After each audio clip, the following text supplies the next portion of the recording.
Chapter 28:34. Count me in too. The representatives of the 5 families were filled with regret. But it was too late. Not only that, an extremely disdainful voice rang out in the ears of the 5 representatives at this time. They said that they don't like the fact that we've arranged for other families as well. They didn't say. Absolutely not. He only thought about it. Hearing this slander, the faces of the 5 representatives turned even paler. The faces of the other people present did not look too good either. Needless to say, the other families were definitely referring to them. Therefore, all the clans present were enraged. However, since Uncle Long and the others were present, they didn't dare to show their anger. Otherwise, they would be guilty of the crime. Moreover, the person who had spoken had yet to appear. Wasn't it obvious that he was trying to frame them to the end? At the thought of this, some families immediately protested. Uncle Long, who's that? Let him come out and confront us. How can he wrong us like this? Do you really want to confront it? Uncle Long glanced at the person who spoke and asked with uncertainty. Of course. Facing Uncle Long's meaningful look, the man cowered a little, but he still gathered his courage and said loudly. Since he had already said it, he naturally didn't want to be looked down upon. So, now that he was being forced to do it, he had to bite the bullet. Senior Tsang, someone wants to confront you. After hearing this, Uncle Long looked at the person who spoke with a gratified expression and shouted in a certain direction. Why is it another senior? The person who had braced himself to confront him was completely dumbfounded. He knew what kind of old man he had provoked? When he heard Uncle Long call him senior, his little heart began to tremble violently. The time he had to wait for the other party to appear seemed so long, making him feel as if he was in hell. In fact, he really wanted to say, Senior, you don't need to come out, he doesn't want to confront you. He admitted to this crime. But when he opened his mouth, he couldn't say what he wanted to. Then, everyone saw a white light flash in front of their eyes. Then, a snow-white palm-sized kitten appeared in front of everyone and steadily landed on the head of the little Qilin. Such courage! Seeing the little white cat that landed on the head of the small Qilin, everyone thought in unison. When they saw that the little Qilin was not angry at the snowy white kitten's actions, they were even more surprised. One had to know that Qilin was one of the top beasts. As for cats? Since when could he climb to the top of the Qilin's head? Could it be that the cat race had risen to power without them knowing? Everyone was puzzled. The carefree Azure only glanced at the crowd before turning his gaze to the person he wanted to confront. He narrowed his bright eyes and said, You want to confront me? The man was so depressed and scared that he couldn't even finish a sentence. Seeing this, Song was extremely disappointed. Why was the current divine realm full of trash? These guys, it's a waste of food to keep them alive. They should really be sent back to the furnace to be remade. Thinking of this, he saw Azure from the corner of his eye and smiled evilly. Mu Li, how about you help me? What favor? Mu Li raised his eyebrows and asked. Put all this eyesore back into the furnace. Little Tsang pointed his claws at the crowd and shouted. Thanks. Hearing this, Mu Li's mouth twitched and he was speechless. I can help you with this, but I don't know when. He said helplessly. It doesn't matter. I'm not in a hurry anyway. Azure said unconcernedly. That's good. Mu Li was relieved. He was afraid that Song would ask him to melt it down now, because the amount of work would definitely not be small. Among the people present, except for Uncle Long and the others, no one else knew what meltdown meant. But when they saw the man and the cat dumbing, they could tell that it was definitely not a good thing. When they thought of a certain possibility, some of the family representatives who reacted quickly immediately cried out, Senior, we know we were wrong. Please let us go. Sobs. No matter how they were sent back to the furnace, they didn't want to experience it. Wrong? Where did I go wrong? What is it? Azure narrowed his eyes and asked indifferently. We should be able to see where we are. Someone immediately replied, and the others followed suit. Then can you see where you are now? Azure continued to speak in a neutral tone. In fact, it wasn't that it had to send these people back to the furnace, but it was absolutely necessary to scare them. I saw it clearly. I definitely saw it clearly. Everyone said in unison. If that's the case, then all of you better behave yourselves. If anyone dares to create trouble for me, don't blame me for being impolite. After threatening him like this, Sung even deliberately showed his meaty little claws. Ice Spirit's mouth twitched when she saw it. She thought, can such meaty claws threaten people? However, reality proved that Azure's threat was very effective. In addition, there were many reverent gods in Demon City, and all of them acted as if they were idle and bored, not afraid of others coming to cause trouble. Therefore, for a time, those who had some small ideas all quieted down. Uncle Long and the others even showed their magnanimity and forgave the other party's rudeness. On the surface, everyone seemed to be in harmony again. But what about in private? Uncle Dragon and the others naturally wouldn't tolerate these clowns. However, these clowns had too low a status and they weren't worth their time. Hence, they only ordered their subordinates to reveal what had happened in Demon City to their families and left it at that. After that, Demon City entered a temporary state of harmony. Why was it short? After the complaint incident, everyone was still afraid that Demon City would take revenge on them. Hence, they all carefully tucked their tails between their legs and behaved like obedient children. However, as time passed and Demon City didn't make any major moves, some people began to grow restless again. This was the day that Uncle Dragon and the others had been waiting for. Hence, they chose to turn a blind eye to the chaos caused by some people. As such, some people were even bolder. There were even people who had ideas about Bing Yao. Perhaps Bing Yao had been locked up by her father for too long, so when she sensed that someone had designs on her, she deliberately shook off her father. When she had nothing to do, she would lie alone on the stone table in the garden and bask in the sun. Little Qilin, look what Big Sister brought you. One day, just as Bing Yao was about to fall asleep, she suddenly heard a sweet female voice. The voice was so gentle that it could melt one's heart. Chapter 2835. Count me in 2, 3. However, Bing Yao didn't even bother to raise her head and remained motionless on the table. When the woman who spoke saw the other party's lazy appearance, her eyes lit up. How she wished she could hold this little Qilin in her arms. She was really too cute. The woman who was staring at Bing Yao looked like she was in her early 20s, but in reality, she was not young anymore. She was also an elder of a mid-tier family clan and could be considered a woman with status and status. As such, this woman was extremely proud. She even often compared herself to Lung Ruoxue and felt that she was not inferior to her. The only thing she was not as good as her was luck. After seeing Bing Yi, she didn't care about her clan's mission anymore. She only wanted to abduct Bing Yi. According to her plan, if she could obtain this little Qilin, it would be equivalent to obtaining the powerful backing of the Qilin clan. In that case, her clan would naturally be able to squeeze into the ranks of the 8 great divine regions without any effort. By then, what would Lung Ruoxue be? She would also definitely become the woman with the most status in the divine realm, apart from Wuhan. It could be said that her vision was extremely perfect. If she could succeed, perhaps her clan would really become a super clan in the divine realm as she had imagined. However, she, who had already been blinded by this beautiful pie, clearly only thought of the good side and did not think about what would happen if she failed. How could the Qilin race tolerate a human having designs on their young? However, the woman was smart enough not to use force. Otherwise, she would have been dead. In the distance, Ice Spirit watched helplessly as a certain woman took out a few fruits to please his son.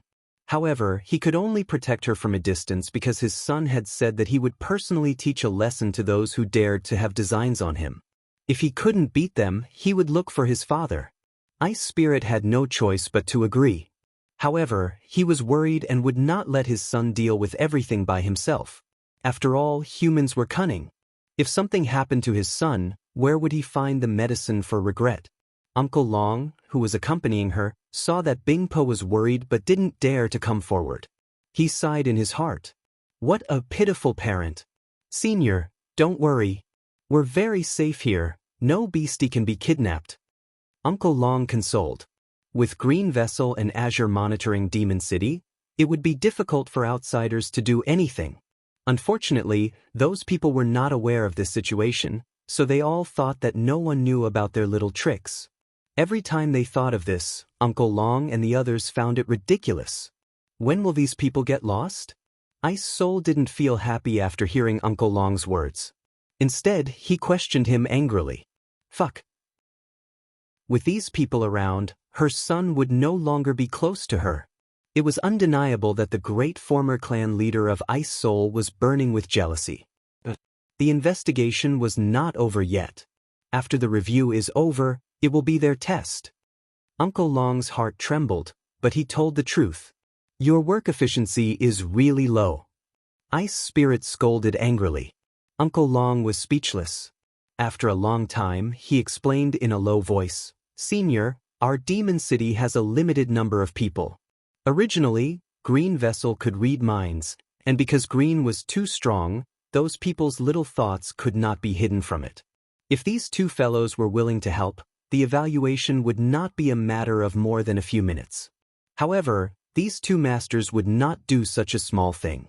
As such, they could only do it themselves. This way, the evaluation speed naturally slowed down.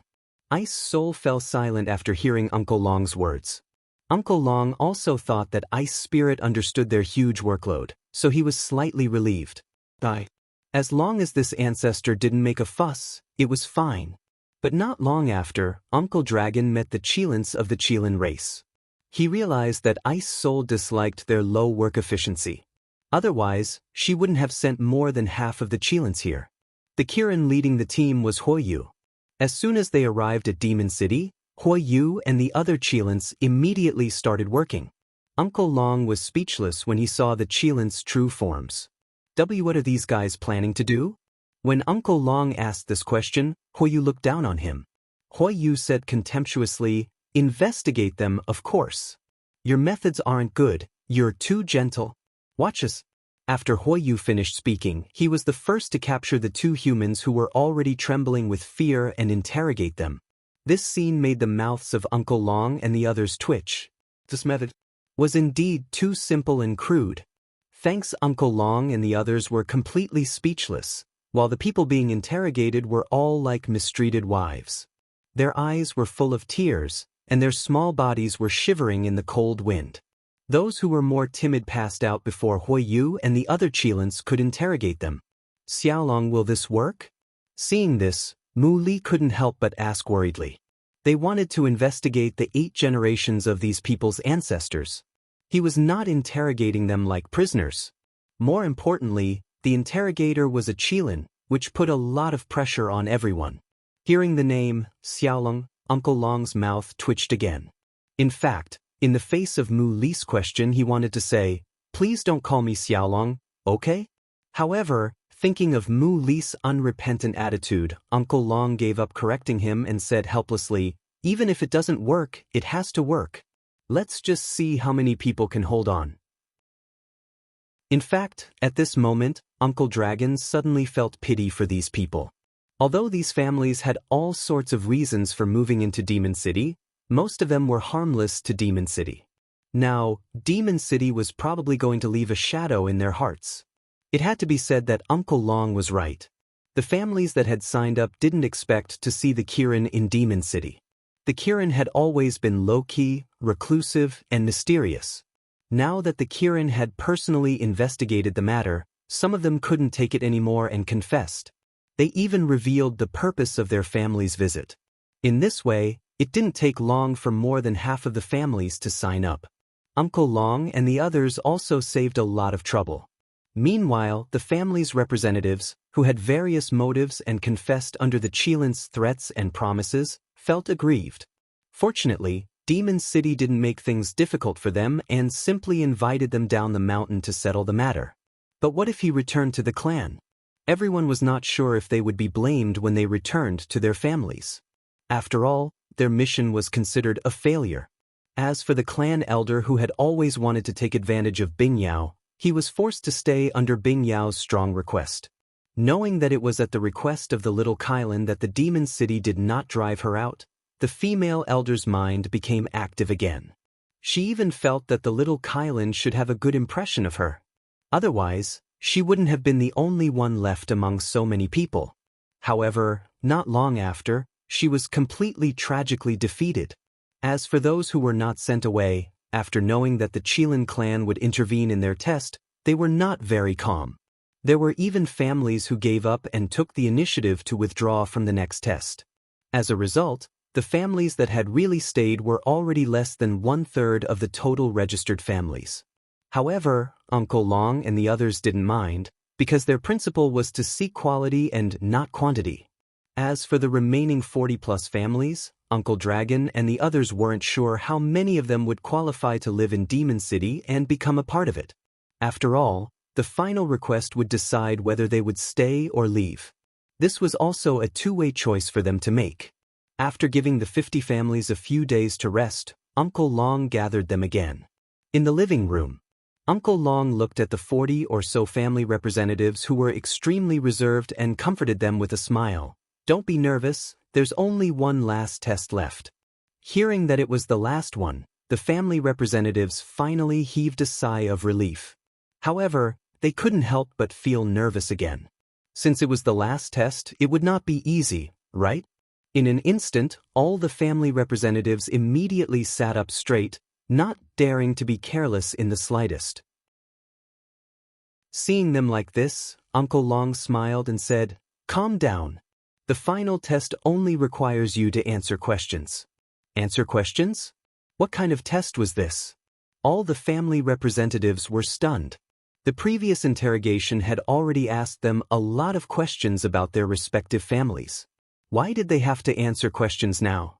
Originally, they had thought that they would need to compete with the remaining families to determine who was better. Who knew that he would answer another question? Although the crowd was puzzled, they all calmed down in an instant. This was because they believed that they had already answered most of the questions that needed to be answered. There was really nothing else to ask. Uncle Long laughed to himself when he saw how many families relaxed after knowing that the final test was to answer questions. How could the problem they had raised be so simple? However, it was also good that these guys were not so nervous, in case it affected their condition. After that, Uncle Long had the families draw lots to decide the order in which they would answer the questions. Then he ordered everyone to enter a dark room. In the room, other than Huoyu, Song was also the examiner. Of course, Huoyu was the main examiner, while Song's task was to determine the authenticity of these people's answers. Originally, it didn't want to do such a small thing, but Uncle Long had used Nyo to persuade it. So, in order to find some loyal residents for Nyo, it had to agree. As the test began, the people being tested had to answer the fire use questions in turn. The time to answer was only 3 seconds, so there was almost no time to think and they had to make a choice by instinct. In the beginning, the person who answered the question was quite confident, but as the question went deeper, the subject gradually broke out in a cold sweat. Especially when he heard the person in the dark ask, "When your family and Demon City's interests clash, what will your family do?" When such questions were asked, the people being tested felt a deep pain in their balls. Chapter 2836. We didn't agree to this, did we? 1. How should he choose? Was there a need to ask? It must be like his family? The family representative who was asked this question couldn't help but think to himself. However, he wasn't stupid. He knew that the other party wouldn't be happy with such an answer, so he thought he was smart and replied, "Of course, well prioritize Demon City's interests." He's lying. As soon as the representative of a certain family finished speaking, Song's cold voice rang out in the dark room. As soon as Huoyu heard this, his temper got worse and worse, and he directly punched a certain unlucky person without thinking. Because the fire you had used quite a bit of strength, a certain unlucky fellow was directly beaten unconscious and lost the chance to continue answering the next question. He was then dragged out by his thigh by a Qilin. The people waiting in the living room couldn't help but tremble when they saw the person being dragged out. This was because the other party's current appearance was somewhat miserable. Although his clothes were still considered neat, his face was swollen like a pig's head, and it was almost impossible to see his original appearance. That was really tragic. Wasn't it just answering a question? Why did he become like this? Everyone was frightened and confused. In addition, because this person was the first person to enter the room to answer the question, no one could judge whether he would end up like this when he answered a question. With the previous experience, everyone became nervous. Seeing this, Uncle Long smiled and comforted him. Everyone, don't be nervous. He only answered the wrong question, so our examiner beat him up in a fit of anger. So, as long as you answer seriously, you won't be beaten up. Fuck? Did he have to get beaten up for answering the wrong question? What kind of examiner was this? How could he be so violent? And Uncle Long was acting like it was a matter of course. Couldn't he do something about it? Although everyone was thinking this, no one dared to say it in front of Uncle Long. Not only that, but they also simultaneously thought that they had to be more careful when answering the questions later. They had to make sure that they didn't answer wrong, or they would be beaten up later. However, reality was often different from one's ideal. When they actually entered the room and started to answer the questions, they suddenly realized that it was really too difficult to answer the questions correctly. After the unlucky man, the few people who entered the room were all beaten up by Yu without exception. The reason was simple: they lied. Your sister. Why couldn't anyone honestly express their thoughts? As the main invigilator, Yu was so angry that he wanted to kill those people directly when he saw that the candidates in front of him only knew how to say good things and didn't mean what they said. Therefore, he naturally didn't hold back when he attacked. Anyway, Uncle Long had told him that as long as he didn't die, he could do whatever he wanted to him. However, he did as he pleased. Looking at the candidates being dragged out one by one, Uncle Long's face was filled with black lines. He couldn't help but think to himself, isn't Yu a little too honest? Uncle Long had to admit that he had said that he would let him do whatever he wanted, so the other party had really beaten him to death. This was really too much. Why didn't he leave a few alive to let him have a taste of his own medicine? Uncle Long was very angry, and the consequences were serious. When the rest of the people saw Uncle Long's gaze on them, and how the previous few people had all walked in and out, they were so scared that they wished they could just faint and avoid this. But that was obviously impossible. Not only was it impossible, but Uncle Long also warned him, I told you to answer seriously, why didn't you listen? Our head examiner is very violent, so don't make him unhappy. Otherwise, I won't be able to save you. Thanks, Uncle Long's warning made the remaining 30 or so family representatives even more nervous. Some of the more timid ones even asked carefully, Uncle Long, is it too late for our clan to back out of this? Fuck. How was this an answer to a question? This was clearly asking for his life. Although they had all been interrogated by the Qilin, at least the Qilin had been somewhat gentle at that time and had not directly attacked them. He had only questioned their ancestors for 8 generations. But now, they did not know what had happened to the other party. Why were they all beaten to the point of dying? Some of the representatives who couldn't figure it out wanted to give up. I can't go on like this, or I don't know if he'll still be alive. However, when Uncle Long heard some of the representatives' questions, he raised his eyebrows and said with a little displeasure, Forfeit? Do you think that Demon City's people are easy to bully? He actually wanted to give up at a time like this? Let me tell you, no way. If you give up now, we won't even let your family off, let alone your lives. A threat. This was definitely a threat. After hearing Uncle Long's words, the families who wanted to give up were filled with grief and indignation. How could he do this? Are there any human rights left? As they thought about this, the few families who wanted to back out still said carefully, We want forfeit, we're just joking. Why did he give up? It wasn't easy to get to this stage. You're not giving up? Uncle Long blinked and asked. No, I won't. The family representatives replied in unison. It was too terrifying. Not only would they have to give up their lives here, but even their families would suffer. Under such a threat, those who dared to give up were no ordinary people. So you're playing with me? Is this fun? Uncle Long didn't seem to be happy when he heard that the other party wasn't giving up. Instead, he asked angrily. This time, the few families who wanted to give up were even more at a loss. However, Uncle Long didn't give them a chance to turn over a new leaf and allowed them to enter the room together. After entering the room, everyone was still in a state of shock. Then they heard a voice in the darkness. Why did so many of them come in together this time? Uncle Long, did you make a mistake? Facing Huiyu's doubt, they did not know how to say it. More importantly, this voice sounded familiar, but they couldn't remember. After a moment of worry, everyone forced themselves to calm down and acted as if they were ready to answer any questions. However, why didn't Huiyu start asking questions immediately? What was this called? It would cause absolute mental pressure on the other party. He would first let them feel the fear in the darkness, then he would take them by surprise. Well, you thought so. Then he secretly observed the other party's expression with a smirk. For a moment, the room was silent. Other than the nervous heartbeats of a few candidates, there was only the sound of the wind blowing through the window. The more sinister the atmosphere was, the more terrifying it felt. However, they didn't dare to urge the other party to start, so they could only silently endure everything.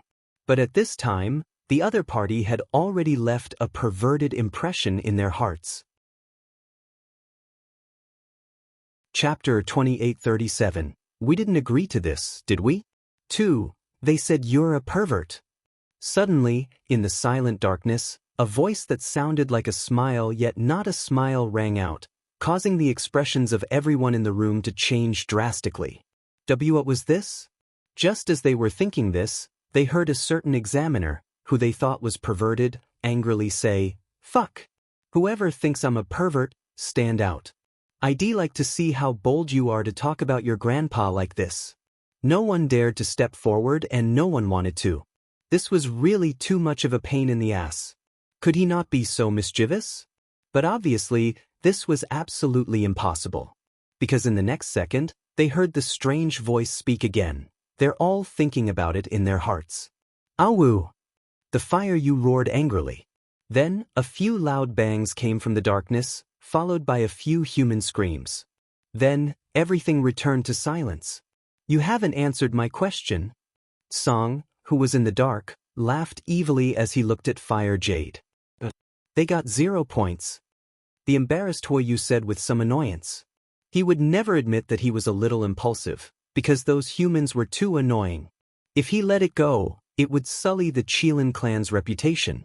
Alright, but you have to be clear that none of them have passed the test. Azure reminded. I know. However, Uncle Long had said that he only wanted the most loyal ones. But those from before are clearly not. Huiyu quibbled for himself. When Song heard this, he didn't expose his guilty conscience and just sighed. AI. It's too hard to find a loyal subordinate. Yep. Uncle Long and the others are too demanding. Fire you also echoed. Higher by what? Do you think it's that easy to suck up to Demon City? Hearing this, Azure said angrily. Fire you was very depressed. He had just echoed the other party's words to please him, but how did he get hated again? This ancestor was difficult to serve. Huiyu was in tears. Can't we just work together happily? However, Azure didn't care about the other party's resentful thoughts. He directly raised his small claws and ordered, "Tell the people behind to quickly come in." You bastard! My time is very precious. I'll go and inform them. Upon hearing this, Huiyu didn't dare to delay and immediately sent a message to Uncle Long. Uncle Long, who had received the voice transmission from the Fire You, was puzzled at first. How long had it been since they had entered? Why had they finished asking so quickly? Then he saw the few people who went in vertically and came out horizontally. He instantly understood. Another violent attack. Uncle Long couldn't help but sigh. It seemed that he couldn't count on the Fire You to be gentle anymore. When he saw the family representatives present, and those who came out lying down, their faces turned even paler. He quickly comforted them. Everyone, calm down. They must have done something wrong. Otherwise, they wouldn't be treated like this. What wrong have you done that you need to do this? The people who were still safe and sound felt that the simple questions they had thought were even more terrifying than the previous interrogation of their ancestors. Although they hadn't entered yet, they were already feeling the burden. Uncle Long's words of comfort could no longer ease the tension in their hearts. When the next person was called, a certain family representative even took a long time to realize that he was the next person. After he realized it, his whole body was a little stiff as he walked into the room as if he was rushing to the execution ground. Thanks, Uncle Long silently gave his blessings as he watched him leave. "I wish you good luck, little guy." After that, he turned to the others and said kindly, "Believe me, as long as you answer my questions seriously, nothing will happen. Of course, if you take the initiative to anger the examiner, then I can't help you." It had to be said that Uncle Long's kind reminder was quite useful. The families that went in later were obviously treated better than the previous ones because they all came out on their own. However, the moment they came out, all the representatives were pale and their clothes were drenched in sweat. Since they had already come out, Uncle Long would definitely arrange for someone to send them back to their rooms to rest. At this time, someone made an excuse that he wanted to go to the toilet. After saying goodbye to Uncle Long, he left. However, the people who left did not go to the outhouse at all. Instead, they sneaked into the residence of the family representatives and tried to find out the contents of the test. After asking one family after another, the representatives of the families who thought they were so smart that no one knew about it were deeply depressed. This was because everyone had told him different things. How was he supposed to prepare for this? When he returned to the living room, the family representative returned to his seat with a guilty look. Uncle Long only smiled at him without saying a word, which made him nervous. When it was his turn to enter the room to answer the question, due to his guilty conscience, he was identified as lying on the first question and was disqualified. Of course, he was also dragged out. After seeing what had happened to a certain someone, Uncle Long looked at the rest of the people and sneered. "Did you see that? This was the result of being self-righteous and acting smart. Don't learn from him. In our demon city, nothing you do can be hidden from us." With a certain someone's example, the people who followed became more and more cautious. And when all the tests were over, the results were naturally disappointing. Out of nearly 50 families, only 10 or so barely passed. This result disappointed Uncle Long and the others. But even though he was disappointed, he still had to do the last step. After giving them a few more days to rest, Uncle Long gathered the dozen families in the living room again. This time, the important moment that would decide their fate was finally coming. When the representatives of the dozen or so families who had been summoned saw the several reverend gods sitting in the living room, they immediately tensed up. What was he doing? Was there a test? Such a thought caused everyone to tremble in fear. Please don't come again. One had to know that the test of answering questions earlier had almost cost them half their lives. If they were to be tested again, they would completely collapse. Uncle Long comforted everyone when he saw their uneasy expressions. "Don't be nervous. I just want to explain the rules for joining Demon City, and I want you to make your final decision." The first half of Uncle Long's sentence made everyone's hearts, which had been in their throats, relax a little, but the second half made them feel nervous again. Why did he have to choose? Are you done? Faced with the repeated investigations, answers, and the current choices, the representatives present were obviously on the verge of a mental breakdown. However, Uncle Long didn't care about that and continued, "This choice is extremely important to both you and Demon City." Chapter 2838. We didn't agree to this, did we? 3. Uncle Long, what is your choice? Just tell me directly. Someone couldn't wait and urged. All right, then I'll say it. Uncle Long didn't get angry at being urged. Instead, he was still smiling. Then, he cleared his throat and said, "Although we have many rules in Demon City, the most important one is loyalty." He had to be absolutely loyal. If you want to join Demon City, you can't be half-hearted. Since you've joined Demon City's big family, you must do your best to protect Demon City's interests and place Demon City's interests above your family's.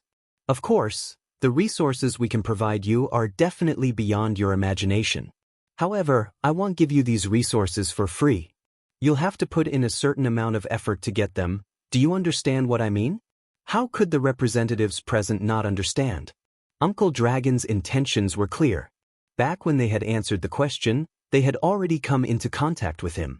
However, they never thought that they would have to make another choice. And this choice would determine whether Demon City would accept them or not. At that time, they had the chance to pass the test because they had told the truth. In this truth, someone naturally mentioned that the interests of the family were more important than anything else. The families that replied in this way were obviously not within the scope of Uncle Long and the others' consideration. However, because of their honesty, Uncle Long and the others still gave them an equal opportunity. After hearing Uncle Long's words, the representative who had said that the family's interests were more important than anything else knew that his family had no chance at all. Therefore, he immediately questioned, "I can understand that Demon City needs our loyalty, but why won't you give us your resources for free if we're loyal to you?" Uncle Long looked at the family representative, who was obviously looking for trouble, and said with a cold smile, "Why should I give it to you for free? This is the first time I've heard that the major clans are supporting their vassal clans for free. It is. Without any labor, wasn't it a fool's dream to get protection and resources with just a word of loyalty?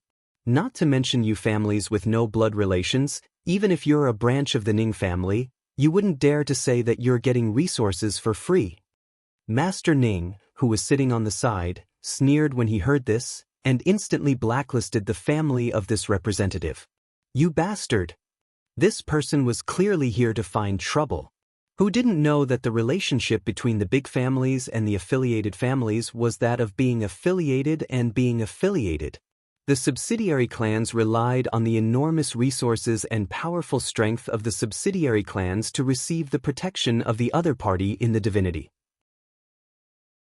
The affiliated family would gain the loyalty of the other party, and in this relationship, the status of the affiliated family was completely equivalent to that of the servant.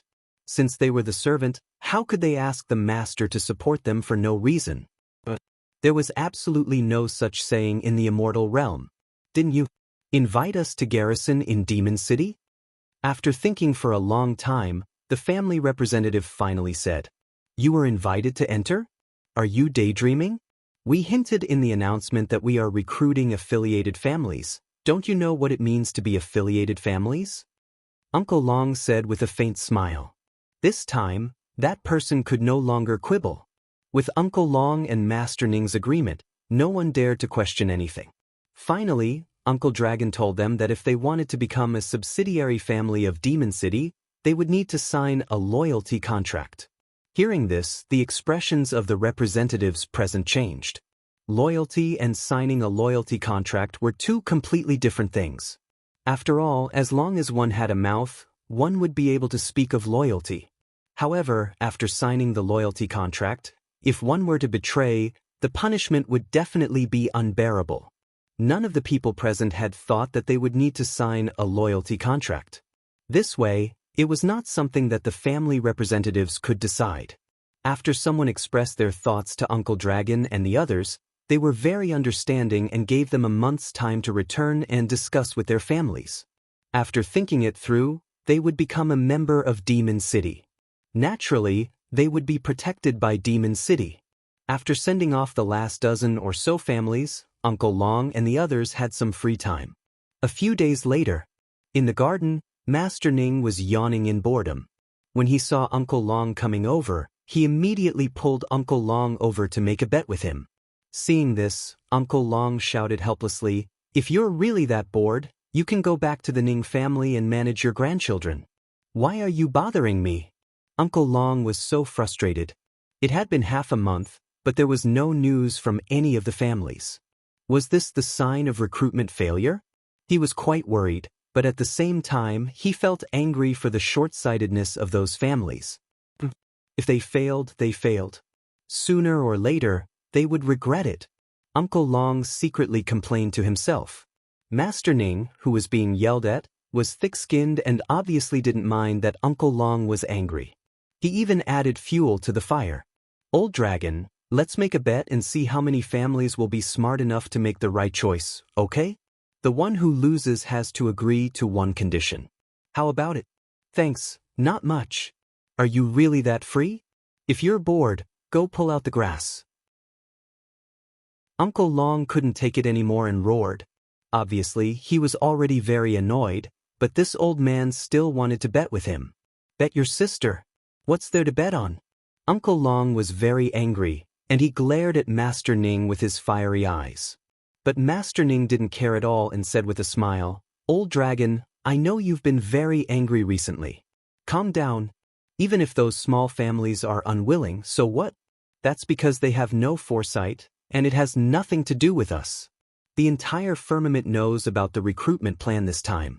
Don't you feel embarrassed if you don't recruit even one in the end?" Uncle Long couldn't help but ask. He didn't believe that the Ning family's old boy's attitude was so good that he didn't care at all. Brother Dongfang Yu was also quite troubled recently. More importantly, this would affect Demon City's future development. Hence, it was necessary to recruit new blood. Meanwhile, Uncle Dragon, who had long since treated Demon City as his home, naturally hoped that Demon City would one day replace the Misty Castle. At the same time, he wanted to give Shui, who was in seclusion, a surprise.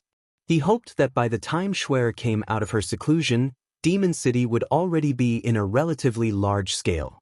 However, before this idea could be realized, it seemed to be on the verge of defeat. How could he not be anxious? He wasn't as heartless as Master Ning. What's there to be embarrassed about? It's such a good opportunity, yet those small families don't know how to grasp it properly. They'll regret it in the future. Master Ning said calmly. "All right, you're right, but I'm still depressed. Why didn't any family know how to grasp such a good opportunity? You must know that there might not be such an opportunity in the future, but even if you recruit people, I'm afraid it won't be as simple as this time." Uncle Long sighed with hidden bitterness. "Old dragon, calm down. Don't bother with those annoying things. Let's make a bet."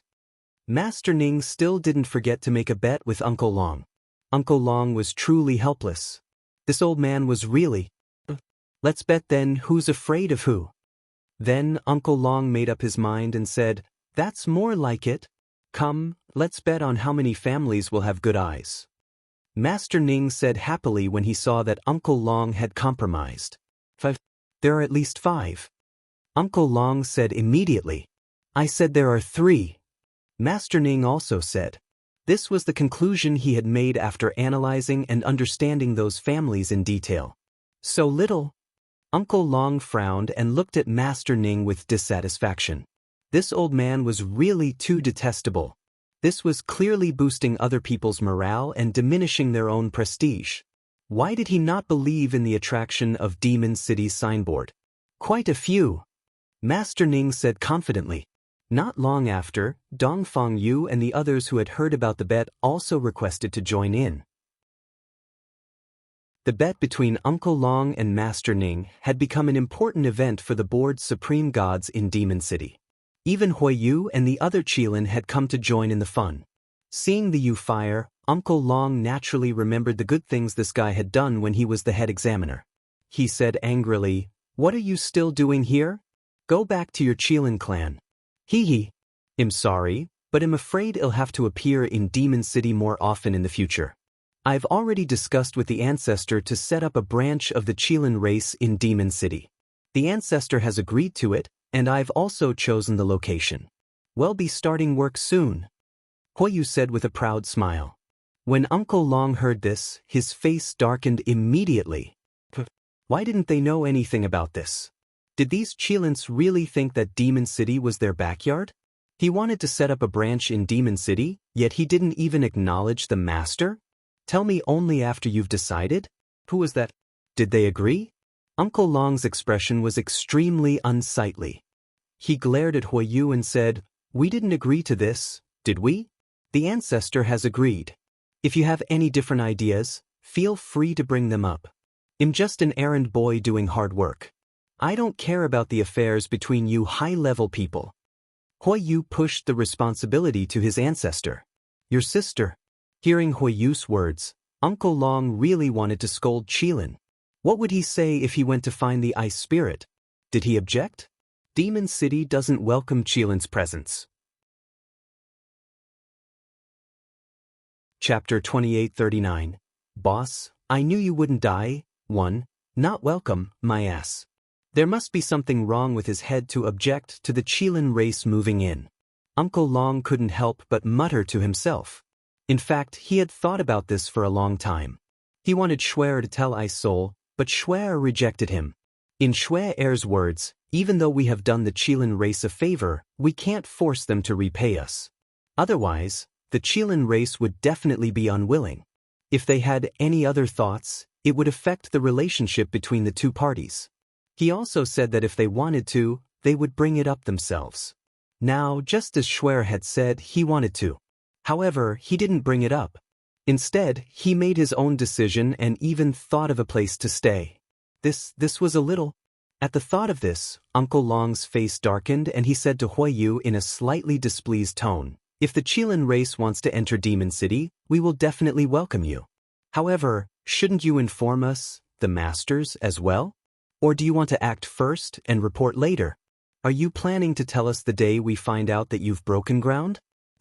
I thought you guys already knew." Huiyu couldn't help but feel a little embarrassed. "I know nothing. Did any of you Qilin greet us?" Long Shuhua roared. Calm down. Calm down. Calm down. I didn't think this through. Please forgive me. Please forgive me." Seeing that Uncle Long seemed to be really angry, Huiyu hurriedly put in a good word. "Since you've already decided, we welcome your Qilin clan to come and live here. Let's forget about this matter. Now, can you please tell me which place you have chosen to make the Qilin clan's base?" Uncle Long looked at Fire Guangdong and said, not wanting to argue with him. Wait, I'm going to get the map." Huiyu gave a perverted smile and took out a map. That map was the topographic map of Demon City.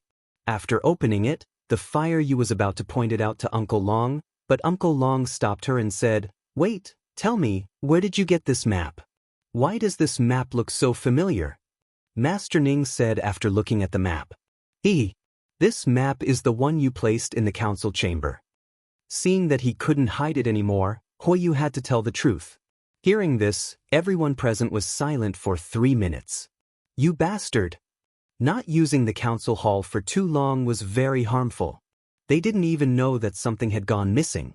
If the other party hadn't taken the initiative to expose themselves today, they would probably not even be able to find the thief's shadow when they realized that something had been stolen.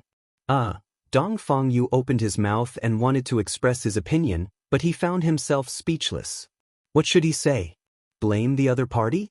From the looks of it, the other party obviously didn't mind. However, it didn't seem right if he didn't criticize them. What if everyone learned from him in the future? Wouldn't Demon City be in chaos? Sensing the seriousness of the matter, Dong Fengyu frowned deeply. "You're going a little too far like this." After thinking for a while, Dong Fengyu finally squeezed out a sentence that didn't hurt the other party.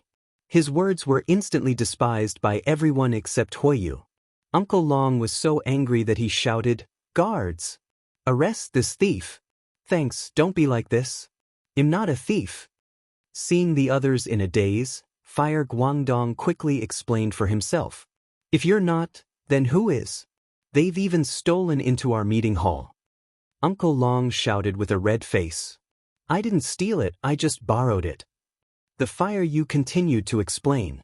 "Borrow? Damn it, did you return it after you used it?" Uncle Long was even angrier when he heard this. If they didn't find out that Huiyu had stolen their map, this matter might have been exposed later. "Didn't I forget?" Huiyu said, a little embarrassed. "Only a ghost would believe your words. Arrest this thief." Uncle Dragon was infuriated.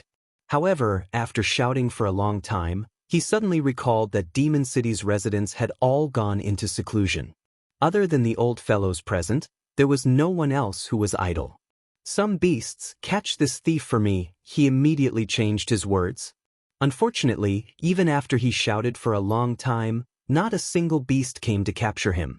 Instantly, Uncle Long was enraged and decided to do it himself. Master Ning and the others felt very embarrassed. Currently, Demon City had neither humans nor beasts.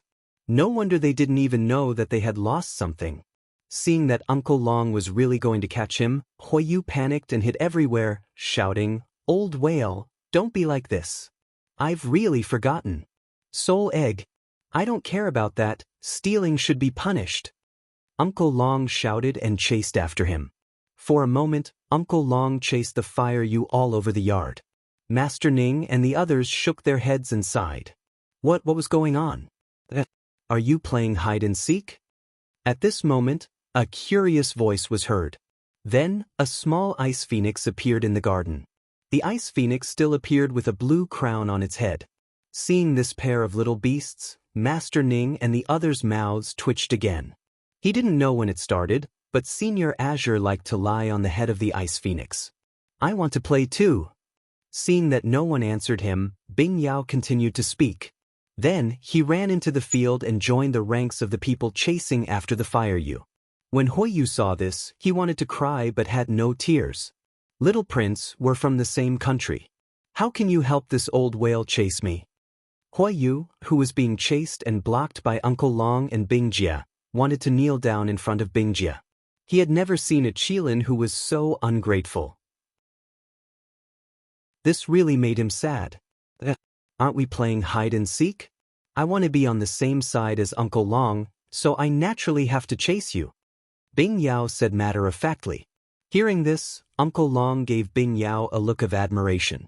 He thought to himself, I didn't dote on this little guy for nothing. Then Uncle Long said to Bing Yao, it's right to chase after him. He's a thief who stole things from our house. Catch him and arrest him. What? You dare to steal from my house? He really didn't want to live anymore. This kind of thief must be caught and tortured. When Bing Yao heard this, he was furious. When Azure heard this, he lazily opened his eyes and asked, what did he steal from our house? All we know is a map. We still need to investigate the rest. Uncle Long was very happy to see the reaction of the two jerks who had a common enemy, so he told them the truth. I only took this map. Huiyu quickly explained when he heard that Uncle Long suspected that he had taken something else. Do you think we will believe you? Uncle Long raised his eyebrows and made up his mind to find trouble with the fire Yu. Otherwise, where could he vent his anger? More importantly, this was the result of Huiyu's own actions. Although he had only stolen a map, it was a map today. Who knew what would happen tomorrow? Therefore, Uncle Long felt that it was necessary for him to kill 100 people, to prevent others from learning from him. Chapter 2840, Boss, I knew you wouldn't die. 2. Yes, we won't believe you. Bing Yao was very happy to replenish. Huiyu burst into tears upon hearing this. He couldn't help but look up at the sky and sigh. Little Prince, where are you going to put your elbow? He could accept that Uncle Long was looking for trouble, but how could Bing Yao join in the fun? He felt that his heart had already shattered into pieces. So, he would never love again. Just as Huiyu was lost in his thoughts, Uncle Long rushed forward and grabbed his arm, restraining him. Snatching the map from Huiyu's hand, Uncle Long said fiercely, I'll deal with you for the thief later. Now, tell me, where did your Qilin clan choose to live? Although Uncle Long had caught them, he didn't forget what he was here for. Upon hearing that, Huiyu thought that Uncle Long had already let him off the hook for taking the map. He then relaxed and pointed at the map. When he finished pointing, he looked at Uncle Long and was surprised to find that Uncle Long's face had turned black. At this time, the curious Master Ning and the others also took a few steps forward. Huiyu saw this and pointed out to them again.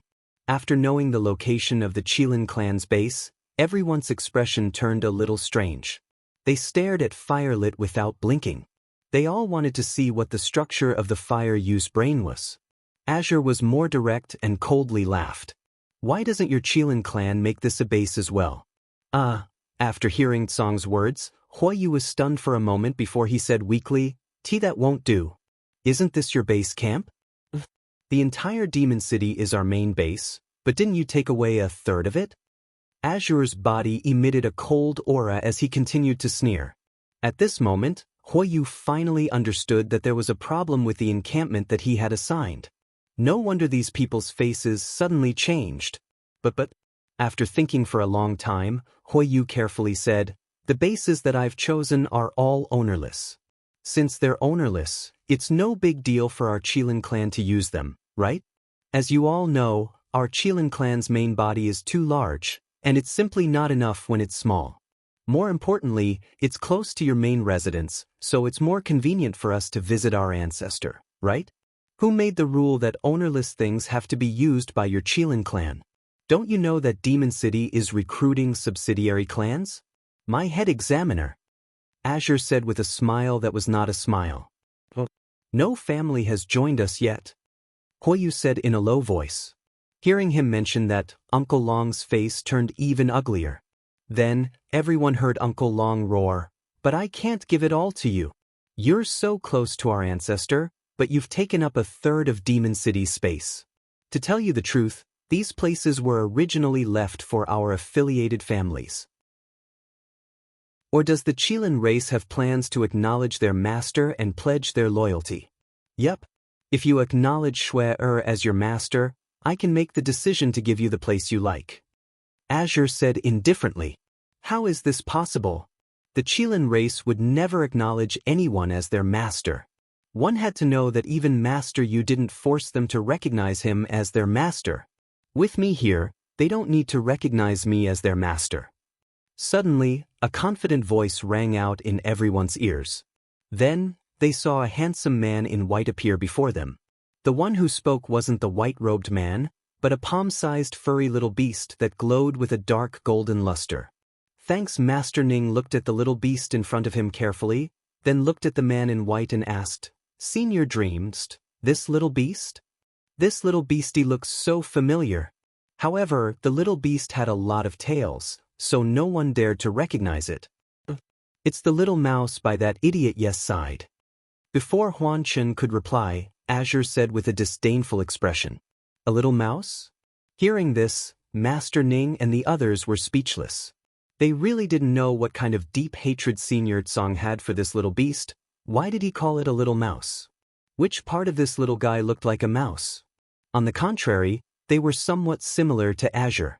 However, they naturally didn't dare to say such words. Everyone was smart enough to remain silent. The little beast on Huan Chen's shoulder didn't dare to make a sound and only glared at Azure. Seeing this, Xing couldn't help but laugh proudly. Huan Chen felt helpless about this. However, artifact spirits also had levels. Tsong's level was the highest and he was the strongest. Therefore, he didn't dare to anger Tsong and could only be a peacemaker. "Tsong, don't bully baby, okay? It has just recovered all its memories and strength." Even if this idiot had recovered his memory and strength, he was still an idiot. If you can't even protect your own master, what's the point of living? Tsong was obviously disgusted with the baby. "I admit that I'm useless. I'm weak, but you're not weak. How could you have protected master?" Bao Bao finally retorted. "Mighty baby." Hearing this, Huan Chen couldn't help but give the baby a like. However, Azure didn't seem to mind. "Master? That's your master, I don't recognize him." She had no obligation to protect him. Besides, if he didn't seek death himself, would that bitch Wu Yen have killed him? But you shouldn't just stand by and do nothing? The baby continued to criticize weakly. Didn't the laws of heaven and earth do nothing to save him? Do you want to ask him why? Azure smiled in disdain. Baby heard Tsong's words and could only cry in his heart. "So, sister, I was bullied." The people who were listening to Tsong and Baobao's conversation also thought of something at the same time, especially the Dongfang brothers, whose eyes were wet when they saw Baobao. Master Ning and Uncle Long could also tell that Baby and Tsong were acquaintances. Furthermore, he had a close relationship with Master Yu. However, they didn't know the details of the reasons. Only Huoyu was confused. Seeing that Tsong and the little beast had stopped bickering, he asked stupidly, "What does it have to do with you whether our clan recognizes a master or not?" Bao Bao was silent. It seemed that it had not appeared for a long time, and the beasts had long forgotten about it. For a moment, it had a myriad of feelings in its heart, and it didn't know what to say. Tsong laughed out loud and pointed at Bao Bao. "Who told you to act mysterious and go missing? Look at you now, your subordinates don't even remember who you are." Huoyu was shocked. Subordinate? Was he talking about him? When did he become this little beast subordinate? Why didn't he know about it? Fire Yu was shocked by Tsong's words. When the baby saw the Fire Yu's confused look, the depression in his heart deepened. Alright. It admitted that it was acting mysterious. Back then, other than the 4 kings of the 4 great king divine beasts, there were not many beasts who had seen its true appearance. Moreover, it usually used the 4 great king divine beasts to directly manage the other beasts, and it did not show itself. But to go missing? It would never admit this. It didn't disappear on purpose. It was dead, all right. Chapter 2841. Boss, I knew you wouldn't die. 3. However, facing Tsong's slander, Bao Bao didn't know how to refute it. Because to the beast race, it really wasn't competent. Seeing that the baby didn't respond for a long time, Tsong, who was extremely bored, patted Huiyu's shoulder and laughed evilly. Little Qilin, do you want to know who it is? Yes, yes. Huiyu nodded his head like he was pounding garlic. Of course, he wanted to know. He wanted to know more about how he became this little beast subordinate. He belonged to the ancestor. You know about the beast god, right? Azure asked indifferently. I know too well. Upon hearing this, Huiyu immediately became excited. One must know that the beast god was the most powerful person in the beast race, and even their ancestors had to listen to him. Not to mention them. Among the beasts, even if you didn't know your own people, you must know the name of the beast god. This beast god did not refer to the powerful beasts who had cultivated successfully. The full name of the beast god should be the god of all beasts. The meaning of this name was self-evident. However, the beast god had always been mysterious in the immortal realm and rarely showed up in the beast clan. Therefore, Huiyu was very surprised. Why did this kitten mention the beast god? As everyone knew, even the beast gods were not spared from the catastrophe of the divine realm tens of thousands of years ago. This is the little mouse. After Huiyu nodded, Tsong pointed at Bao Bao and said. Huiyu was a little dumbfounded. His mouth was half open as he stood in the middle. Uncle Long was also a little dumbfounded. He had known that this little beast's identity was not simple, but he didn't expect it to be so frightening. As for Master Ning, he didn't know how to react. One had to know that he had even carried this little fellow before. The beast god. He had actually hugged a beast god before. That was an existence that he had to look up to. After a long while. After Uncle Long came back to his senses, he didn't know how to get along with the baby. In fact, he was not very familiar with Bao Bao. This was because not long after he met Shuer and the others, this little fellow had been captured by Huan Chen to cultivate in seclusion. Now that he had come out of seclusion, why did he have such a terrifying identity? Was this still beastly? However, Uncle Long still bowed to the baby with great respect and said respectfully, Greetings, beast god. Baby didn't know what to do with Uncle Long's respect. Don't be like this, dear. Let's go back to how we were before, okay? Having just recovered all of its memories and learned of its identity, the baby was already used to acting coquettishly in front of Leng Ruoxue and the others, and was used to living a life of being a weak little beast. Hence, it was not used to Uncle Long's respect. Let's just get along like we used to. You can call me baby. The baby said after a deep struggle. How can we do that? You're the beast god, and as a member of the beast clan, I have to respect you. Uncle Long was determined not to agree with Bao Bao's words. If there was no problem with the evildoer like before, then as the saying goes, the current official is better than the current official. No matter how famous the evildoer was, he couldn't control him. So even if the evildoer was the master of the dark world, he was not afraid. But this baby was different. He was his superior, so how could he not respect him? Now that Uncle Long knew the baby's identity, he naturally couldn't be too casual with it. At this time, Huiyu couldn't help but poke Uncle Long and asked in a low voice, Do you really believe that this little beast is the legendary beast god? I believe Senior Tsong's words. Do you suspect that Senior Tsong is lying? Uncle Long blinked his eyes and deliberately raised his voice. When Huiyu saw this, his face turned pale and he pulled on Uncle Long's sleeve, begging, Uncle Long, don't be so loud. Following Tsong's cold snort, Huiyu's face turned even paler.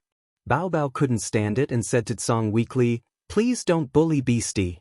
It's wrong to bully the weak. Long live the beast god.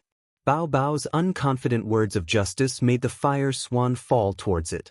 Then, it looked at Bao Bao gratefully and said loudly, "Beast God, I admit that you are the beast god." The baby was speechless. It had always been one, so did it need this Qilin to admit it?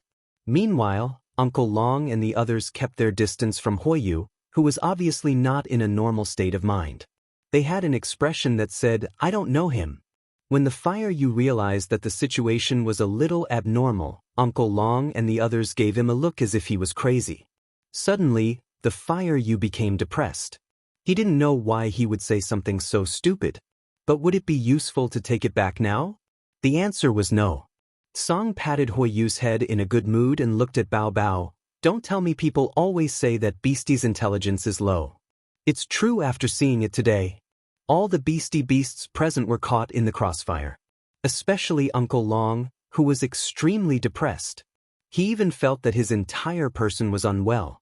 Although he knew that Senior Tsong was talking about the Fire Yu, he was also a beastie." Sob.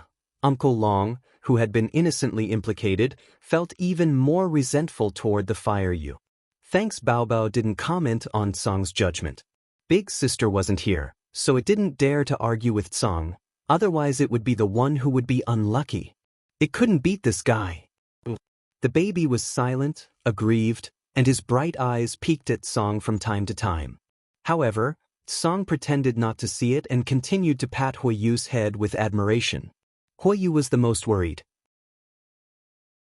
He even deeply felt that it was a wrong decision to build a branch in Demon City with his ancestor. There were too many people here that he couldn't afford to offend.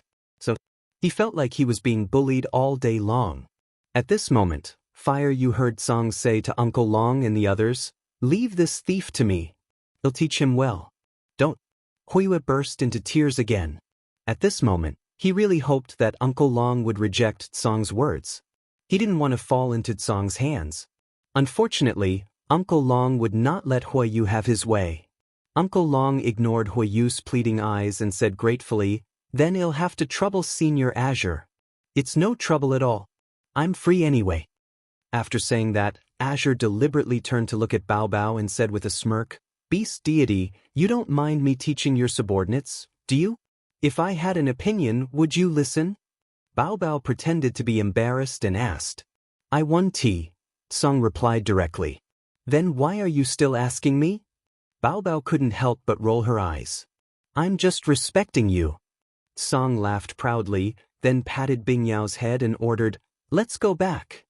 When everyone heard these 4 words, the corners of their mouths couldn't help twitching. Senior Heatsong was treating the Ice Phoenix as a mount? Does Senior Ice Soul know about this? Everyone was quite curious. After saying that, Tsong used his chubby little claws to pick up Fire Yu's collar and dragged him away under everyone's gaze. Everyone looked at the huge figure that was gradually walking away. They wanted to know how the Fire Yu felt when it was carried away by such a small beast. "I really want to interview him." On the way, many beasts came to watch, which made Huoyu's face turn red. However, he was unable to resist and could only pray in his heart. "Old ancestor, come and save me." So, we can't count on that beast god. After Huoyu was taken away by Tsong, Uncle Long and the others were confused for a moment. Then, they looked at each other in the garden. Not long after, Ice Spirit heard about this from the first elder of the Qilin clan and rushed over. When she saw Uncle Long and the others, Ice Soul said remorsefully, "I'm sorry. I didn't expect this to happen either. It's all my fault for not being strict. Can you let Huoyu out for my sake? Senior Ice Soul, Fire Yu clan's chief is not in our hands." Uncle Long said honestly. "Then who has it?" Ice Spirit was puzzled. He had clearly heard from the Great Elder that Fire Yu had taken a map of Demon City, which made Uncle Long and the others so angry that they wanted to capture Fire Yu and lock him up. Was that not the case? The Great Elder shouldn't have lied to him. The Qilin Great Elder didn't lie to him. However, the Grand Elder didn't know everything. The Grand Elder had no idea what had happened in the latter half. When he heard from the clansmen that Uncle Long was going to capture the clan leader, he went to find the ancestor in a hurry. However, the ancestor was not there at that time. When the ancestor came back, the first elder who had been waiting in the Ice Soul courtyard told him what had happened. and the two of them came here anxiously. Now that she knew there was a way out, she immediately turned to the great elder behind her. The great elder looked at Uncle Long with a confused expression and said with a flattering smile, "Uncle Long, we know that it's wrong of us to steal your map, but it's not a big deal. Can you let the patriarch go for the sake of our Qilin clan?" He obviously didn't believe Uncle Long's words. "Little soul, the little Qilin is in Azure's hands." After waiting for a long time and seeing that Ice Spirit didn't notice her baby, she replied before Uncle Long, "Little soul?" The baby's voice instantly attracted the two Qilin's attention. The great elder was surprised. Who was little Pa calling? Apart from his family's old ancestor, there didn't seem to be anyone present who had the word Pa in their names. Could it be that he was calling his own ancestor? Looking at the baby's petite body, the Qilin first elder couldn't help but shake his head. That was impossible. This little beast couldn't possibly be an old man.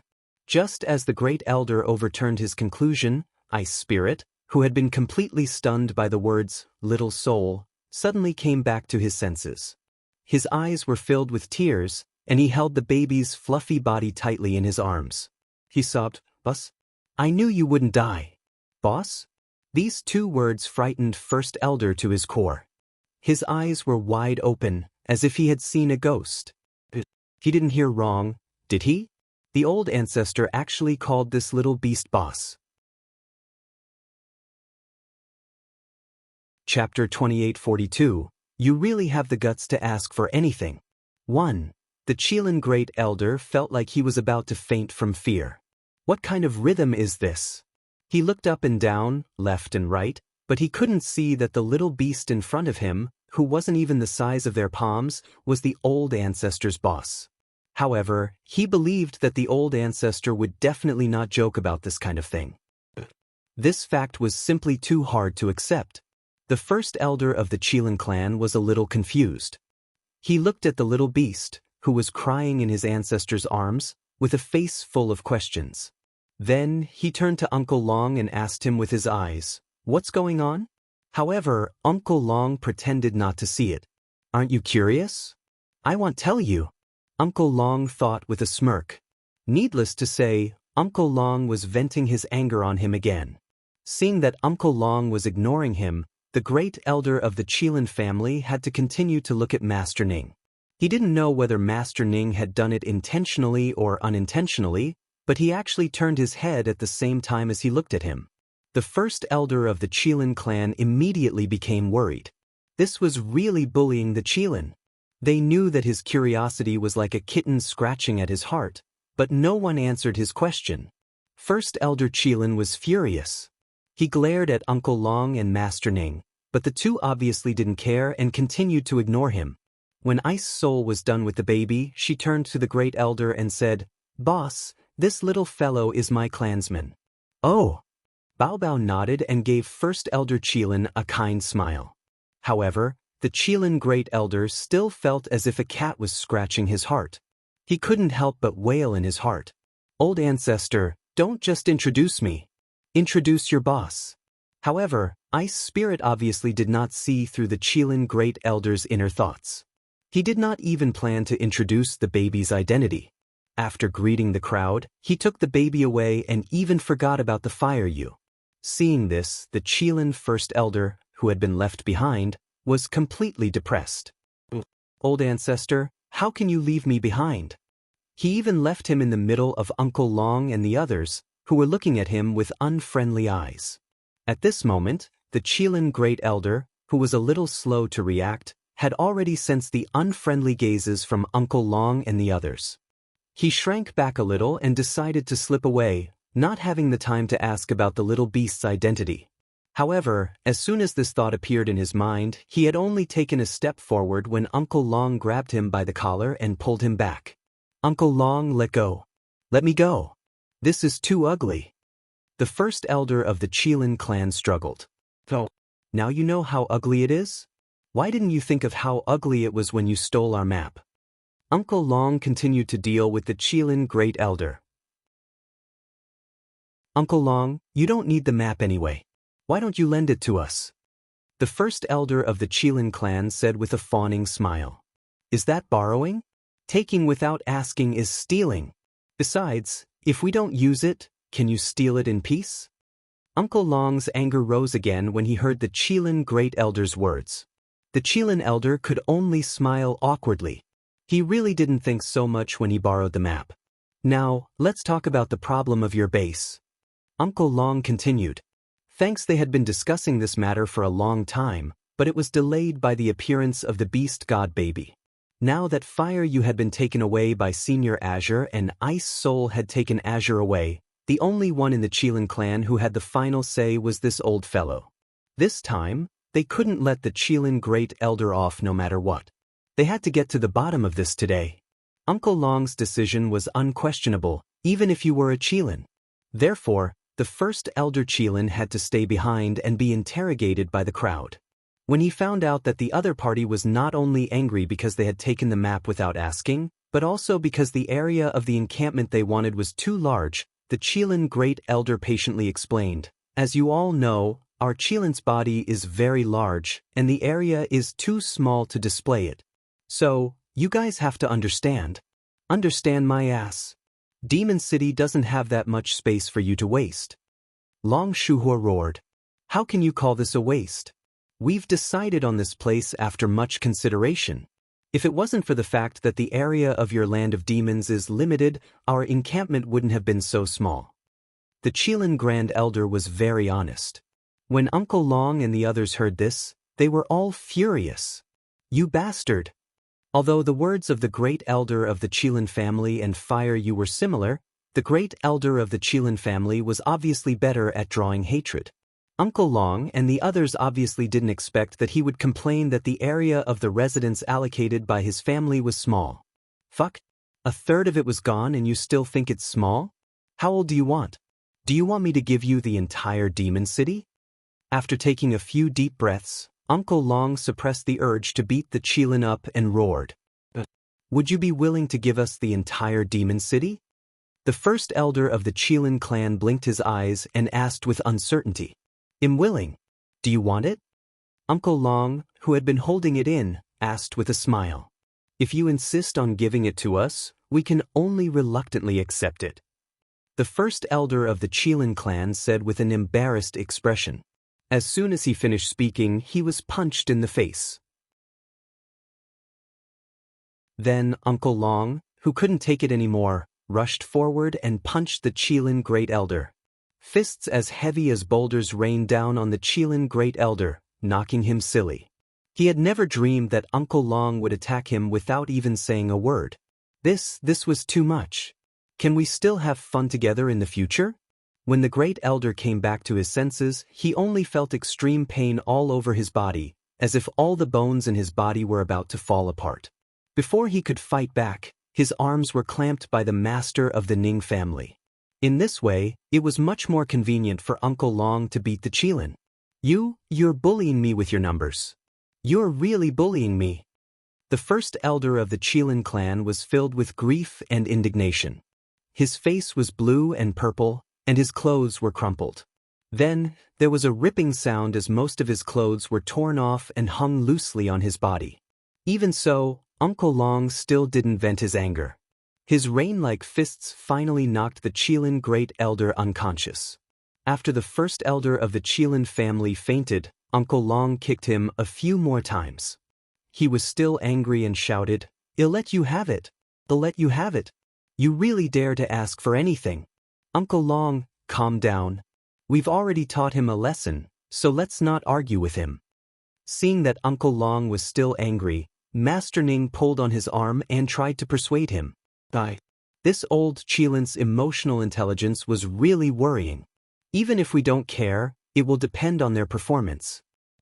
They really are a bunch of IQs that make one anxious. No wonder Schwer was so angry that time. Uncle Long glared at the unconscious first elder of the Qilin clan on the ground and said with hatred. Chapter 2843. You really dare to ask for anything. 2. Hee. Let's wait for him to wake up and see what he has to say. Although Master Ning was also a little angry, he found it more ridiculous. He really didn't know what these Qilin were thinking. How could he have such a weird idea? It seemed like only Ice Soul and Shui Mo were normal in the Qilin race. The other Qilins more or less had that kind of thing. It didn't take long for the great elder of the Qilin clan to wake up. However, he only opened his eyes slightly with a lingering fear. When he felt that there was someone beside him, he immediately closed his eyes again and pretended to be dead. In his heart, he was filled with endless sorrow. As the great elder of the Qilin clan, the leader of the 4 king mythical beasts, he had always thought that he could get whatever he wanted and was respected by countless humans and beasts wherever he went. However, in Demon City, in front of Uncle Long and the others, he didn't feel that way at all. This place was filled with a group of vicious bandits. Demon City could also be called a bandit's lair. The people here, other than the newly accepted little beasts who still held some respect for them, the others sighed. It's fine if you don't mention it. The Qilin Great Elder closed his eyes and pondered seriously, but he couldn't understand why this was happening. What was the problem? Just as he was deep in thought, he suddenly felt a weight on his butt, as if a foot had stepped on it. Then Uncle Long's voice rang in his ears, "Since you're awake, stop pretending to be unconscious. Get up." Hearing this, the Qilin Great Elder couldn't help but shiver. Then, he hurriedly rolled and crawled to his feet in a sorry state. After he got up, he forced a smile and tried to open his swollen purple eyes. He looked at Uncle Long with a fawning yet scared expression. Uncle Long." The Qilin Great Elder opened his mouth carefully, but he was secretly looking down on his own cowardice. Well, the Great Qilin, why was he afraid of a dragon whale? Such a fact really made him too sad. However, he also knew that Uncle Dragon was no ordinary dragon whale, because Uncle Dragon was already a godly venerable rank beast.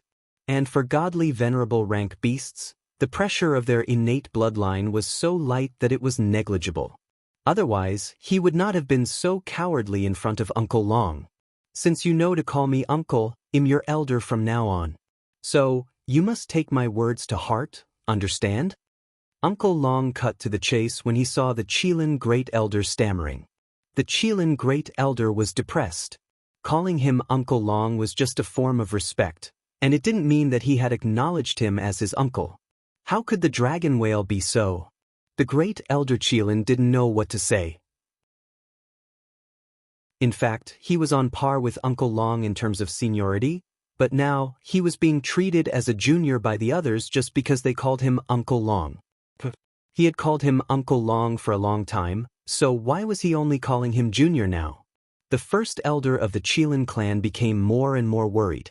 At this moment, he could not understand how he had suddenly become the other party's junior. In fact, Uncle Long had said that on purpose. Since the Great Elder Qilin had blocked him earlier, he had to fight back. Otherwise, it would ruin the name of Demon City. Right now, Uncle Dragon's priority was Demon City. Then, Uncle Long patted the Qilin First Elder's shoulder and said, "Of course, we welcome your Qilin race to enter Demon City. However, you must follow our rules. So, all of your previous plans have to be melted down. After this, I will tell you about the arrangements for you." The Qilin Great Elder was dumbfounded. He had to follow the other party's rules? What business did the Qilin clan have? The Qilin Great Elder was speechless for a moment, but Uncle Dragon took it as a silent agreement. He patted the Great Elder's shoulder in relief, and Uncle Dragon led the way. Master Ning, Dongfang Yu, Dongfang Lin, and the others followed closely behind. Before they left, they all looked at the Great Elder Qilin deeply before leaving with a sigh. When the Qilin Great Elder came back to his senses, he was the only one left in the huge garden. The next day, the Great Elder Qilin was summoned by Uncle Long and the others, and then he quickly went to the meeting hall. Thanks when he entered the meeting hall, he was immediately treated coldly. Uncle Long and the others did not give him a smile. After he sat down uneasily, a few thin pieces of paper were quickly placed in front of him. The Qilin First Elder felt a headache as he looked at those pieces of paper. "Your sister." He couldn't read. He looked at the few pieces of paper as if he was reading a heavenly book. He only recognized a few words on them, and most of them were unfamiliar to him. Seeing the Qilin Great Elder's constipated expression, Master Ning picked up the paper in front of him with an evil smile and said to the Qilin Great Elder, "I'm sorry, I forgot that you might not be able to read." No, he didn't forget, he did it on purpose.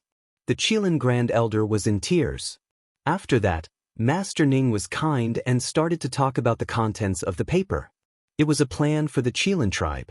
It listed the rules that the Qilin tribe had to abide by in Demon City, and at the same time, it also marked out the territory of the Qilin tribe.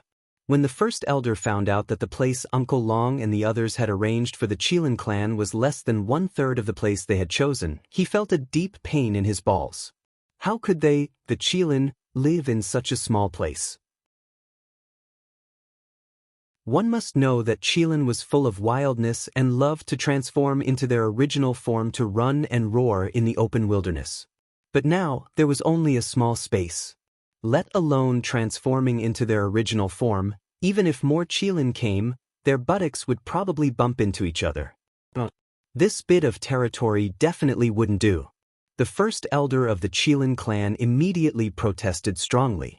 Master Ning, who had already guessed his reaction, smiled and said, "It's only this big, take it or leave it."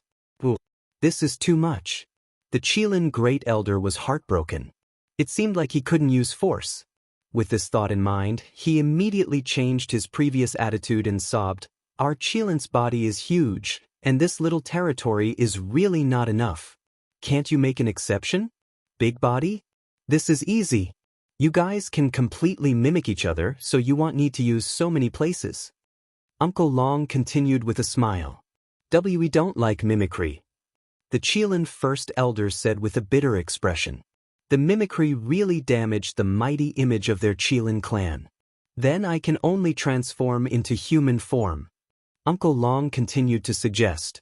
"We're used to living as we please. We've always been living in whatever form our clansmen like." The first elder of the Qilin clan reminded him in a low voice. "I see. It seems that you really aren't suited to stay in Demon City." Uncle Long, who seemed helpless, said with a face full of regret. Chapter 2844. You really have the guts to ask for anything. 3. Suitable. How could we not be suitable? There's no other place more suitable than us to garrison in Demon City. Please believe me. Upon hearing Uncle Long's words, the first elder of the Qilin clan was a little dazed. When he came to his senses, he quickly said, "Oh, really? Then please tell me, Great Elder Qilin, how are you two suitable?" Uncle Long was curious. "We're strong, and each of us can do the work of 10 humans. We're also powerful. With us around, Demon City's safety will definitely be greatly increased, don't you think so?" The first elder of the Qilin family saw that Uncle Long was interested and immediately replied, "That's true." Uncle Long nodded in agreement. The first elder of the Qilin family was excited to see Uncle Long's attitude. This meant that there was a chance. However, he only jumped for a moment before he heard Uncle Long say, "But the amount of food each of you can eat is equivalent to 10 humans. As time passes, we really can't afford to feed you. Think about it, why don't we forget about it?" Nokus. The Qilin First Elder became anxious. He grabbed Uncle Long's leg without caring about his image and cried, "Uncle Long, don't abandon us, and don't abandon us. Let's get closer to our ancestor. Wu, I want to help you, but you want a big place and all of you are big eaters. What should we do?" Uncle Long said with a troubled expression. "Wu, we don't want a big place anymore, all right? But the territory you've given me is indeed a little too small. How about you give us half of the place you chose earlier? We can also control the amount of food we eat." First Elder Qilin negotiated with Uncle Long with tears in his eyes. Hearing this, Uncle Long and the others looked at each other and smiled. He should have done this long ago. You bastard! They had to put on an act with the other party. In fact, according to their previous discussion, they would at least allow the Qilin Great Elder to haggle for 2/3 of the area he wanted. They didn't expect that this old fellow was afraid that they would refuse the Qilin clan settlement and only asked for half of the area they had originally wanted. In this way, they could be considered to have profited. After both the host and the guest had reached an agreement, The great elder of the Qilin clan was afraid that they would go back on their word, so he requested to sign a contract. Of course, Uncle Long and the others were more than happy to do so. After everything was done, the first elder of the Qilin clan went to prepare the Qilin clan's branch in high spirits. Now that the path was clear and he had gotten the permission of Uncle Long and the others, the great elder of the Qilin family was swift and decisive in his work, and Uncle Long and the others cooperated with him. The only thing they couldn't cooperate with was to ask for the fire you from Tsang at the request of the great elder of the Qilin family. You bastard! Who would dare to ask for people before they were tired of playing? Uncle Long didn't dare. Master Ning didn't dare. Brother Dongfang, you wouldn't dare. The Qilin great elder didn't dare to do so. Just like that, Hui Yu seemed to have been forgotten. No one mentioned him again. Half a month later, under the Qilin clan's hard work, the Qilin clan's encampment was quickly built and put into use. The time limit that Uncle Long had given to the small families was up. Before the deadline, only 3 families had made the wise decision to become Demon City's subsidiary families and sign a loyalty contract with Demon City. Although the 3 families didn't meet Uncle Long's expectations and caused him to lose the bet with Master Ning, it was better than nothing. The depressed Uncle Long could only comfort himself in this way. The 3 families that were willing to join Demon City were not large in scale. The largest family among them had less than 100 members. Meanwhile, such families could be found everywhere in the Divine Realm, and they were often the most difficult to survive in. In addition, the most important thing was that these 3 families were relatively innocent. Due to the 3 major powers' small scale and weak strength, almost no major power had tried to recruit them. Aside from seeking Demon City's protection, the 3 major powers had also been forced to do so by their enemies. The 3 clans all had enemies of different degrees. In the immortal realm, it was basically normal to have enemies, but to small clans like them, even one enemy could be considered fatal. If the enemy had some power, he could easily crush them. It was under such circumstances that they made such a choice.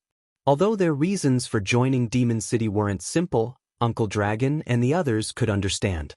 After all, no one expected these small families to join Demon City due to the city's overbearing aura. That would be unrealistic. Uncle Dragon didn't care what reason they had to become Demon City's subsidiary families, as long as they were loyal. This was the most important thing. Uncle Long and the others also welcomed them. However, when Uncle Long arranged for a beastie to show them around the encampment, the 3 patriarchs were so frightened that their faces turned pale and they came to find Uncle Long and the others again. As soon as they saw Uncle Long, the 3 family heads immediately knelt down and begged with trembling hands, "Uncle Long, please help us move to another location. Give me a reason." Uncle Long squinted his eyes and said unhappily, "We have a Kirin beside us." A family head stammered. "So what?" Uncle Long was confused. "Thanks, it's a Kirin," the clan head said. "So, being neighbors with a Qilin, isn't this asking for my life?" He was so scared that he couldn't speak after being glanced at by a certain Qilin, so how could he dare to build a house next to him? This was simply too terrifying. What's wrong with Qilin? They're also our Demon City's resident guests. You'll be neighbors from now on, so you should get along well. Uncle Long warned. They just didn't know how to get along with the Qilin. The 3 family heads were in tears. This was too much. It's good that you're used to it. You still have a lot of things to do. Seeing that the 3 patriarchs didn't say anything, Uncle Long took it as a silent agreement and asked them to leave. Helplessly, the 3 patriarchs could only leave with tears in their eyes. After they left, Master Ning glanced at Uncle Long and couldn't help but ask, "Is it really a good idea to put those weak little guys with Qilin? Don't get sick from the shock. After joining Demon City, it's only a matter of time before we get used to the existence of the 4 Divine Beast Kings, so putting them together is the fastest and most direct way. In addition, when they finish building their base, it'll give them special training. All of you have to raise your strength as soon as possible." Uncle Long explained his plan with a slight disdain. Master Ning knew that Uncle Long was bored out of his mind. In fact, he was also bored to death. Therefore, without thinking, he said, I can also train them together. Yes, well, give them special training together, Uncle Long said, as if it was better to be happy together than to be happy alone.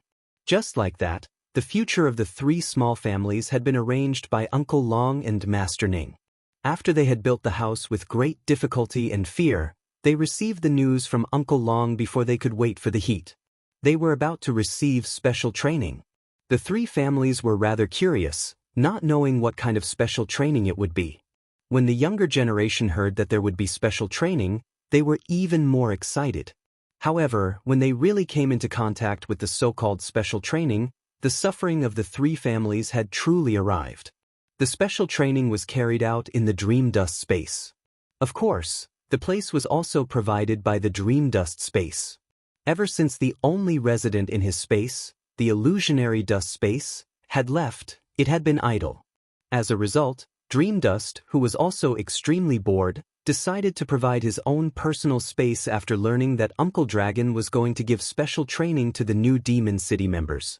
Ever since Lung Ruoxue and the rest had entered the Dream Dust space for the special training, it had been a long time since they had come into contact with new blood. Hence, the Dream Dust space had placed great importance on this special training. The consequences that he paid attention to also meant that the difficulty of some people's special training would more than double. As such, these people would not be able to leave the Dream Dust space without a few years. At the same time, Lung Ruoxue's closed-door cultivation continued. Qing Ju, who was very worried about Lung Ruoxue, would personally visit the Purple Bamboo House every once in a while to check on her. He could only be at ease after knowing that his sister was fine. As for Lung Ruoxue, who had already sealed off all her senses, she naturally did not know about Qing Ju's worries. She was still trying her best to absorb the spiritual energy in the space based on her instincts to feed her bottomless body. On a certain day, Qing Ju was taking care of his flowers and plants as usual. Suddenly, he clearly felt the spiritual energy in the bracelet go berserk, and he immediately disappeared. At this moment, outside the Purple Bamboo House, First Elder, Shen Nuo, and the others had already gathered. These few people had been staying in the bracelets, refining pills and weapons. They also took advantage of the abundant spiritual qi here to cultivate. Unless it was absolutely necessary, they basically didn't step out of their houses now. But today, they were all attracted by the spiritual qi in the space that had suddenly become violent. When they left their rooms, they realized that the source of the spiritual qi was actually the Purple Bamboo House. The people who knew that Shuer was in seclusion couldn't help but worry for her. To be honest, they did not dare to absorb such brutal spiritual energy, but Shuer, seeing the spiritual qi filling the sky and swarming toward the Purple Bamboo House, the hearts of the few people trembled. Would this be dangerous? When they saw Qing Ju appear, a few of them looked at him worriedly. Qing Ju could only comfort him, "I'll be fine, don't worry." How could he not be worried? That girl was the backbone of everyone. Shen Nuo and the rest thought to themselves. The Great Elder was so anxious that cold sweat broke out on his forehead, and his face gradually turned pale. He was so nervous that his hands were trembling.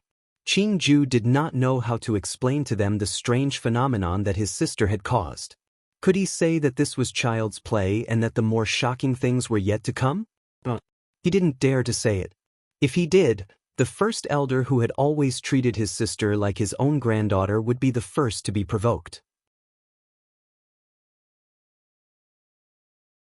Chapter 2845, Green Vessel's Wrath, 1.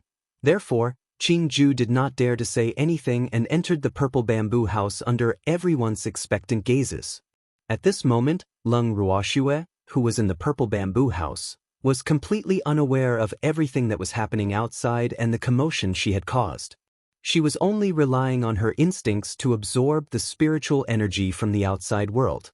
It was as if her bottomless body could not be filled up at all. Under the brutal spiritual energy's rampage, Lung Ruoxue's current appearance was rather frightening. Blood was constantly seeping out of her pores, wetting her clothes and flowing down to the ground. The bright red blood had almost dyed her a bloody person. When Qing Ju saw this scene, he was shocked. He couldn't help but think to himself, My sister's cultivation is getting more and more dangerous. More importantly, it's getting scarier and scarier.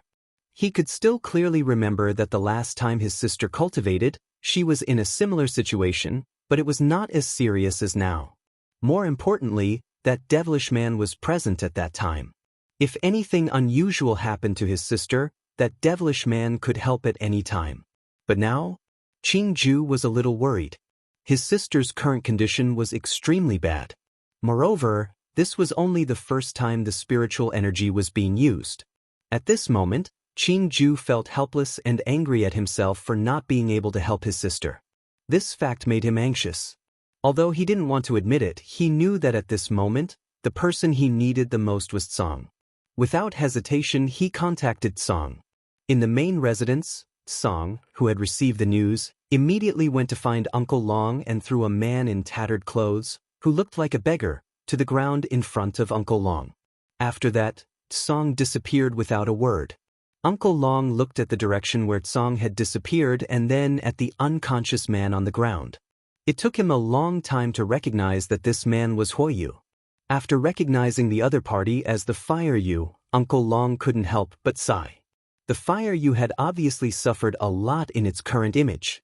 Soon after, he sent a beast to find the Qilin Great Elder and pointed to the man who was curled up like a shrimp on the ground. Senior Song has returned your clan head. You can take him back. This is my family patriarch? Looking at the dirty man on the ground, the Qilin First Elder clearly didn't believe him. It can't be wrong. Senior Azure personally sent it over. It's definitely not fake. Uncle Long promised seriously. The first elder of the Qilin clan didn't know what to say. He picked up the man on the ground and left. At the same time, Green Vessel had also moved Song into the bracelet. This time, Song and Qingju were surprisingly harmonious when they met. It was obvious that neither of them was in the mood to bicker with the other. However, the first elder and the others were surprised to see Tsong Ho. Thanks. Why is Senior Tsong here? Then, they watched as Tsong entered the purple bamboo house without a word.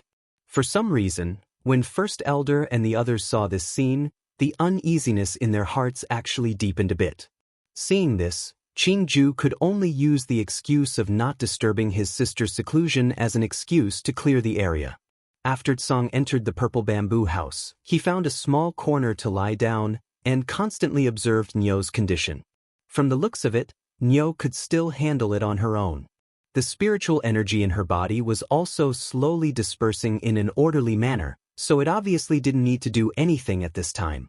And what it had to do was to wait for the spiritual energy in Nyo's body to gather too much, and when it was unable to effectively disperse it, it would then give her a helping hand from the outside. Right now, it could only wait. Not long after, the second wave of violent spiritual energy came. This time, it was even more violent than the last time. The first elder and the others were alarmed again. However, Green Vessel did not allow them to approach the purple bamboo house again, so they could only watch worriedly from a distance. After Qingju told them not to worry, he sneaked into the purple bamboo house and ignored them. When Green Vessel entered the purple bamboo house and saw that Song was actually sleeping, he was so angry that his hair stood on end. You bastard!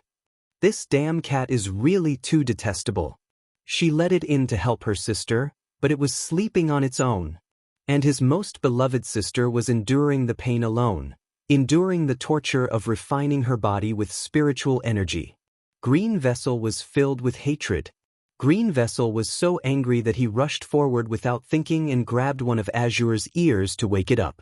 Song, who had woken up, opened its eyes in a daze and saw that it was being held by a chubby little hand. After it was suspended in the air, it struggled slightly and got rid of Green Vessel's claws. It then said in a soft voice, "Are you crazy? I'm crazy? I asked you to take care of Big Sister, but what are you doing? Sleeping?" Qingju shouted angrily after he cast a barrier on Lung Ruoxue. The little one was about to explode from anger because of Tsong's dereliction of duty. However, Azure didn't seem to care. Wasn't Nyo fine? She can handle this level of spiritual energy on her own and doesn't need me to do anything at all. More importantly, if I do anything now, it won't be beneficial to Nyo's cultivation. You should know this. The spiritual energy has to refine the body step by step, and all the procedures cannot be ignored. Otherwise, do you think it's so easy to be a divine master? Of course, Qingju knew that it was not easy to be a divine master. To become a divine master, it was necessary to go through some hardships. However, his sister was not a divine master yet, not even a reverent god.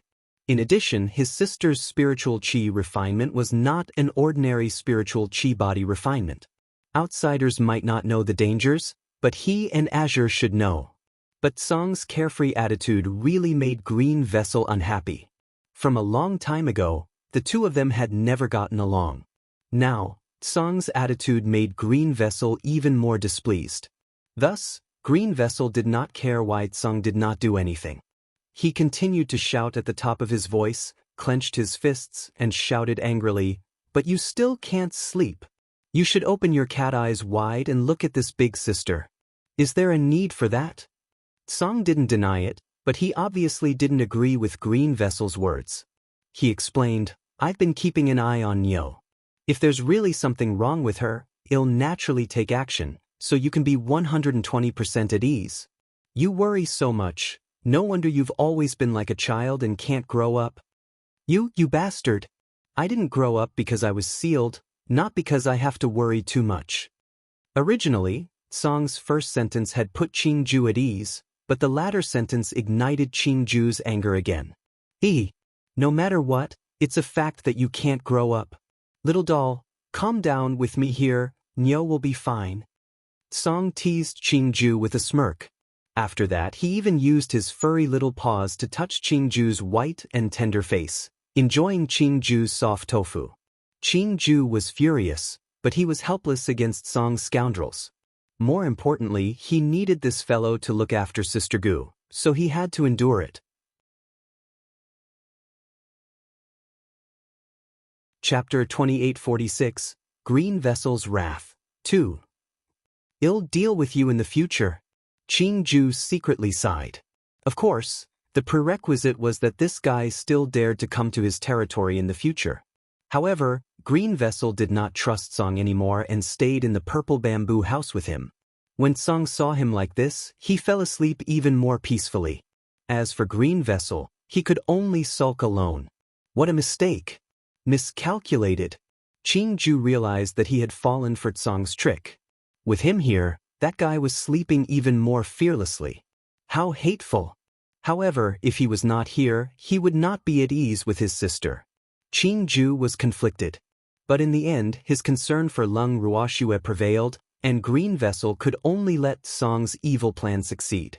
For the next few months, Lung Ruoxue underwent the spiritual Qi's body refinement again and again.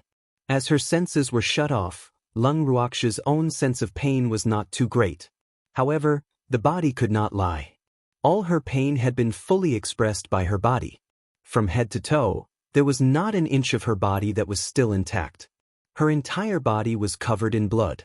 The blood was so thick that it had formed a thin cocoon around Lung Ruoxue. And after training her body time and time again, the strength of her body was almost as strong as the Millennium Cold Steel. More importantly, such a terrifying spiritual energy body refinement had not ended, and he did not know how long it would continue. Right now, it was still far from the time when Azure thought it could make a move, so it was still sleeping. Qingju was not as heartless as Song. Ever since he had stayed in the purple bamboo house, he had been watching Lung Ruoxue closely. Every time Lung Ruoxue refined, his heart would be in his throat. Although he knew that his sister's current state was a necessary process for the heaven-defying art, he still felt bad for her. However, the only thing that comforted him was that his sister had shut off her senses, so she did not feel too much pain when she was refining her body with spiritual energy. However, her body was honest. I hope that when my sister wakes up, she won't be frightened by my appearance. Lung Ruoxue's soul-stirring cultivation continued. At the same time, the special training for the 3 newly joined small families was also proceeding in an orderly manner. In the blink of an eye, another 5 years had passed. Lung Ruoxue still had not come out of her closed-door cultivation. However, the three small clans were gradually beginning to have people who had passed the special training and come out. The members of the three clans who came out of seclusion all seemed to have been reborn.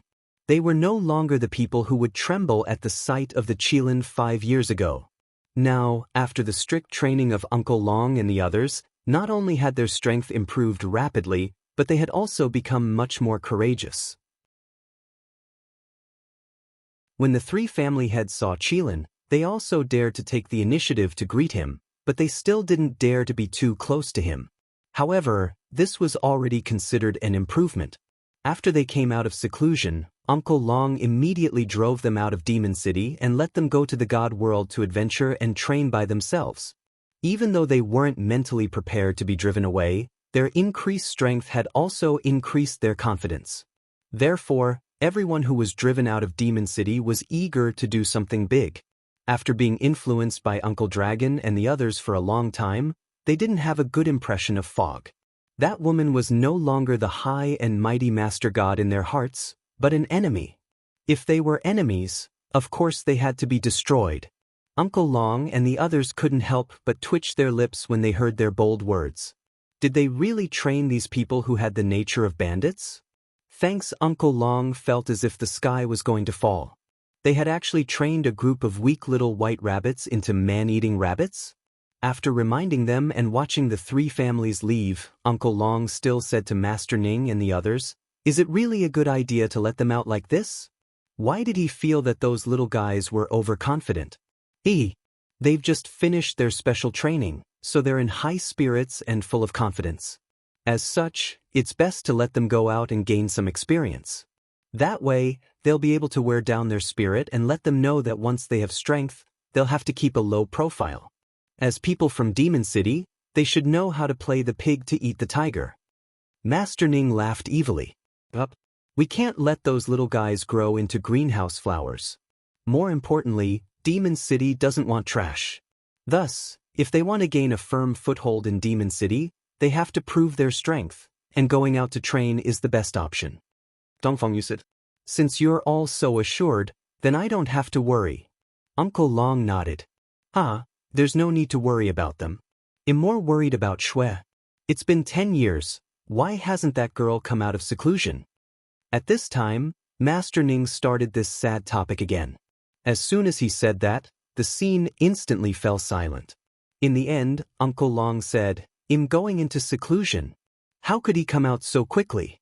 Back when I was in the endless ocean, it would take 100 years to take a nap and open my eyes again. Now, Shui has only been in seclusion for 10 years, what's there to make a fuss about? How could this be the same?" Master Ning and the others were speechless. Not to mention Shui Air's talent, just the space. Shui Air's space could accelerate time, so 10 years in the outside world would be countless years in there. In addition, with Shui Air's level of talent, it was too abnormal for her to not come out of seclusion for 10 years. As such, they could not help but let their thoughts run wild. As they were discussing this matter, Huanchen suddenly appeared and interrupted, "You guys are overdoing it. The completion of the heaven-defying art is the most difficult and takes the most time. So, there's no need to worry. Of course, if you guys are too free, why don't we go to the Imperial City together? Go to Imperial City to kill the Ripple Mist bitch?" Uncle Long and the others were a little conflicted about Huan Chen's suggestion. Although he couldn't deny that his suggestion was good, they were all Reverend God level. If the Mist Ripple slut's strength recovered, they might not be able to kill her. Of course, if the other party's strength had not recovered, it was still possible to cause some trouble. To the Imperial City? I'm in. At this moment, another voice interrupted. Uncle Long and the others looked up and saw Ice Spirit. "Senior Ice Soul, do you want to join in the fun?" Uncle Long was speechless. "Yes, I've just recovered my strength, so I want to go to Rime Ice to test my skills and see the gap between us." Ice Spirit nodded. In the past few years, he had been working hard to recover his strength. With the help of Shui Air's pills, his strength had even exceeded his peak. Therefore, at this moment, he was full of fighting spirit. "I'll go too." Suddenly, a voice came from behind Ice Soul. Then, a dark golden ball of fur climbed up her back. Beast God, you should stay in Demon City. Uncle Long immediately said. Although this little fellow's identity was frightening, his strength was really not something to be complimented about. At least in terms of true strength, he could not compare to the few powerful Reverend God-level experts present. However, they were extremely talented, and their status was also innate. No beast could be compared to them.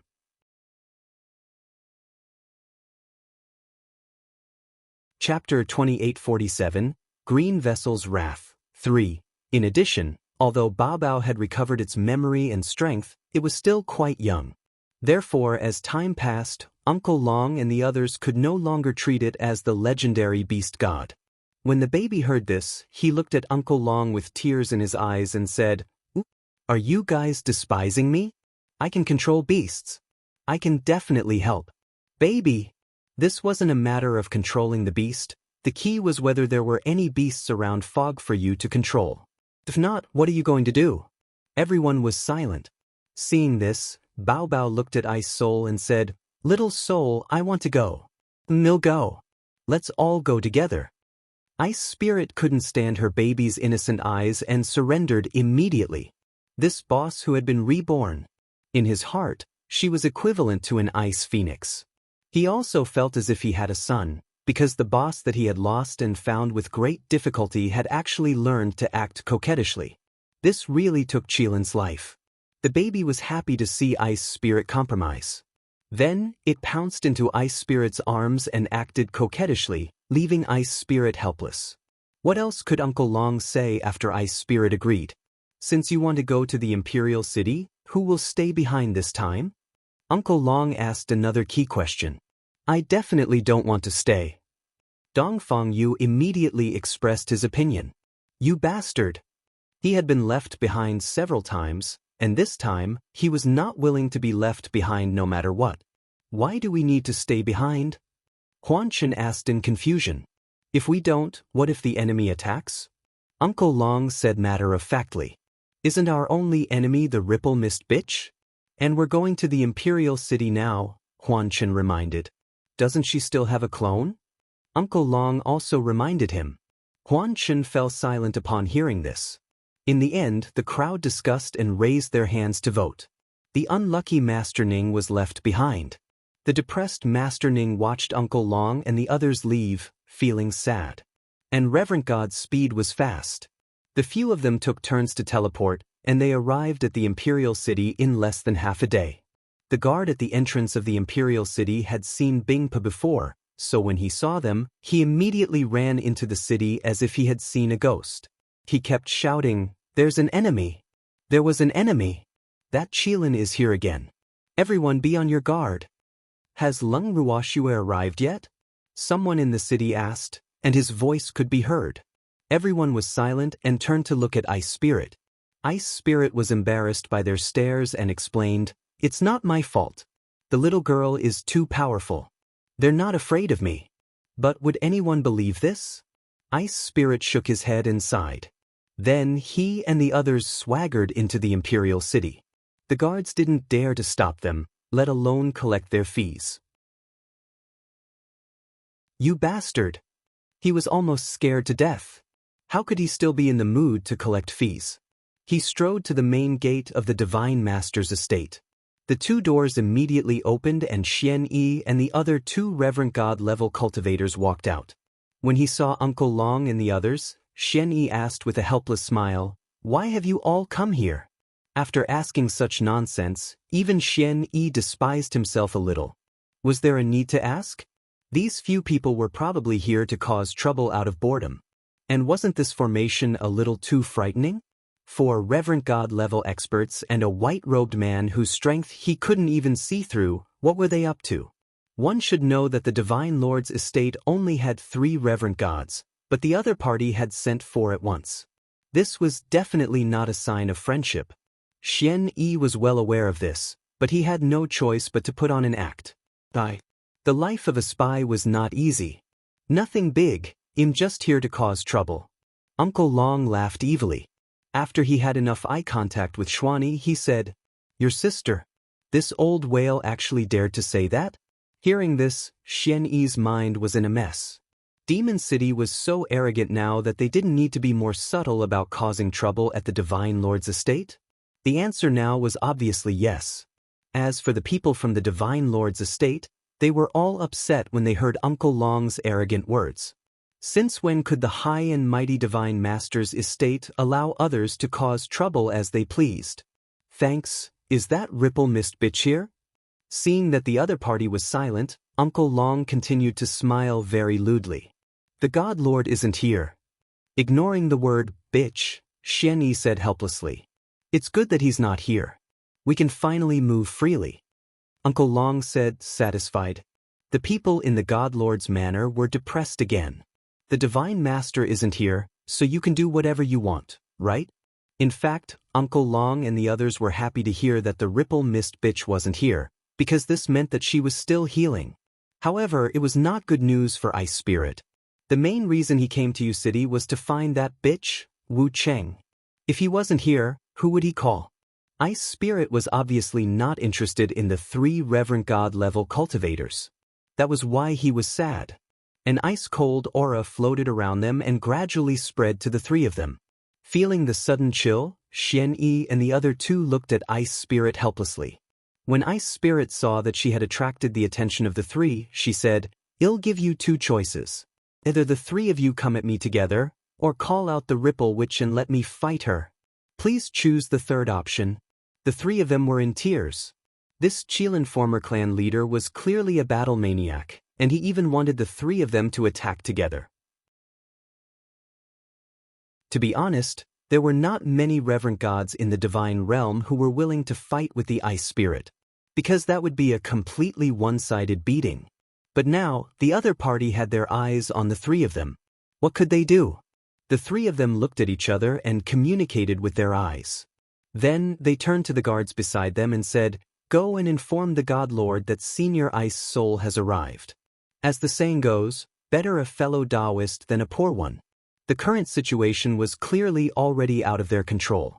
It was better to invite the Divine Master out. After Wu Yen heard this news, she quickly stopped healing and walked out of the secret room. Seeing Wu Chen again after several years, Ice Soul found that her complexion was much better than before. It seemed that after so many years of healing, her injuries had almost recovered. This fact made him quite unhappy. If Wu Chen's injuries were completely healed, it also meant that he would have time to find trouble with them. This can't do. Shui still hasn't come out of seclusion. He absolutely couldn't let Wu Xian heal first. After thinking about it, Ice Spirit deliberately shouted at Wu Xiao, Ripple Mist bitch, you haven't appeared in the immortal realm for so long, I thought you were already dead. Ice Soul, is there any point in arguing? The red-robed Wu Chen said with a smile. Of course it's meaningful. I'll be very happy if I can anger you to death. Ice Spirit replied with a smile. I'm afraid you won't be able to do as you wish. I heard that you're here to pick a fight with me? Wu Xian asked in a calm manner. Not bad. Ice Spirit nodded. You think you're my match? What about Lung Ruoxua? Tell her to get out here. River Ripple said angrily. Then she started to look around Ice Spirit. Seeing all the familiar faces, Wu Yen was so angry that she was about to explode. Wait a minute. Why was this guy here? After seeing the long-lost Dream Dust, she could no longer control her anger. She pointed at Dream Dust and asked, Why you here? What she wanted to ask was why Huan Chen was with Ice Soul and the others. When did they get together? However, Huan Chen acted as if he didn't understand what she was saying. He elegantly smiled and said, I can't be here? This is also my home. Damn it, don't play dumb. I'm asking you, how did you end up with these people? Wu Xian's flames of anger burned wildly. Her red clothes fluttered without any wind, and the flames spewing out of her eyes simply wanted to drown Huan Chen. What do you mean? Huan Chen asked in confusion. If you're with them now, that's called fooling around. Ripple Mist angrily replied. Is she with you? Huan Chen asked again. That's the wisest choice you can make. Dreamdust. I order you to return to my side. Rhyme howled with jealousy, her beautiful face contorted in anger. She was jealous. He was so jealous that he was about to go crazy. Why? Why did Lung Ruoxue have everything that she could not get despite all her efforts? What kind of charm did that little girl have that she could actually make these experts, whom she was quite envious of, work for her? She was the divine master. She was the master of the divine realm, all right? Why did that wretched girl have to be 100 times better than her in front of these old fellows? And he was not welcomed by them? Since ancient times, his existence had been like a thorn in the flesh of these people. They looked down on him, and even if he became a god lord, they wouldn't even think highly of him. She had also thought of subduing them, but these hateful guys didn't even put her in their eyes. Now that the stinky girl had appeared, she had immediately come to his door. These people's extreme attitudes towards her and Lung Ruoxue made Wu Xiao so jealous that she was about to go crazy. One had to know that among the people in front of her, other than the dragon whale from tens of thousands of years ago, which was slightly weaker, Dongfang Yu, Dongfang Lin, Huan Chen, and Bing Po were all people she wanted to subdue. However, she had thought of all sorts of ways, even using both soft and hard tactics, but she had not been able to make these people admit defeat.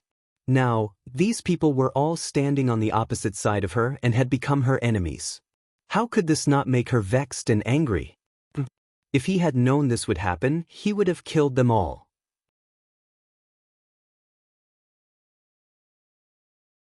Chapter 2848. You're also alive? 1. Wu Han regretted this. He didn't kill them back then, but now, they were all taken advantage of by that damned brat Lung Ruoxue. However, it was too late for regrets now. And even if Fog was filled with regret, it could not change this fact. At this moment, Ice Soul, who was watching Huan Chen and Wu Chen's interaction, looked at the two and said with a look of realization, "So the relationship between the two of you is not shallow." Ice Spirit's words were very subtle, but everyone present understood what he meant. Thus, Uncle Dragon and the others cooperated and looked at Huan Chen and Wu Chen with ambiguous eyes. They looked at Huan Chen until he was scared. Following that, everyone heard Mirage Dust Fire roar, "You bastard! Who has a close relationship with this old bitch? I have nothing to do with her." Huan Chen's words could not be said to not be poisonous. It was fine to call her a slut, but he added the word old in front of it. As a result, everyone naturally laughed very happily, but Wu Chen's beautiful face became even more distorted and instantly turned green. However, no one cared if Wu Ling was angry or not. After all, everyone was here to anger her. It would be best if she could anger her to death, but even if she didn't, she would still cause trouble for the other party. "You guys?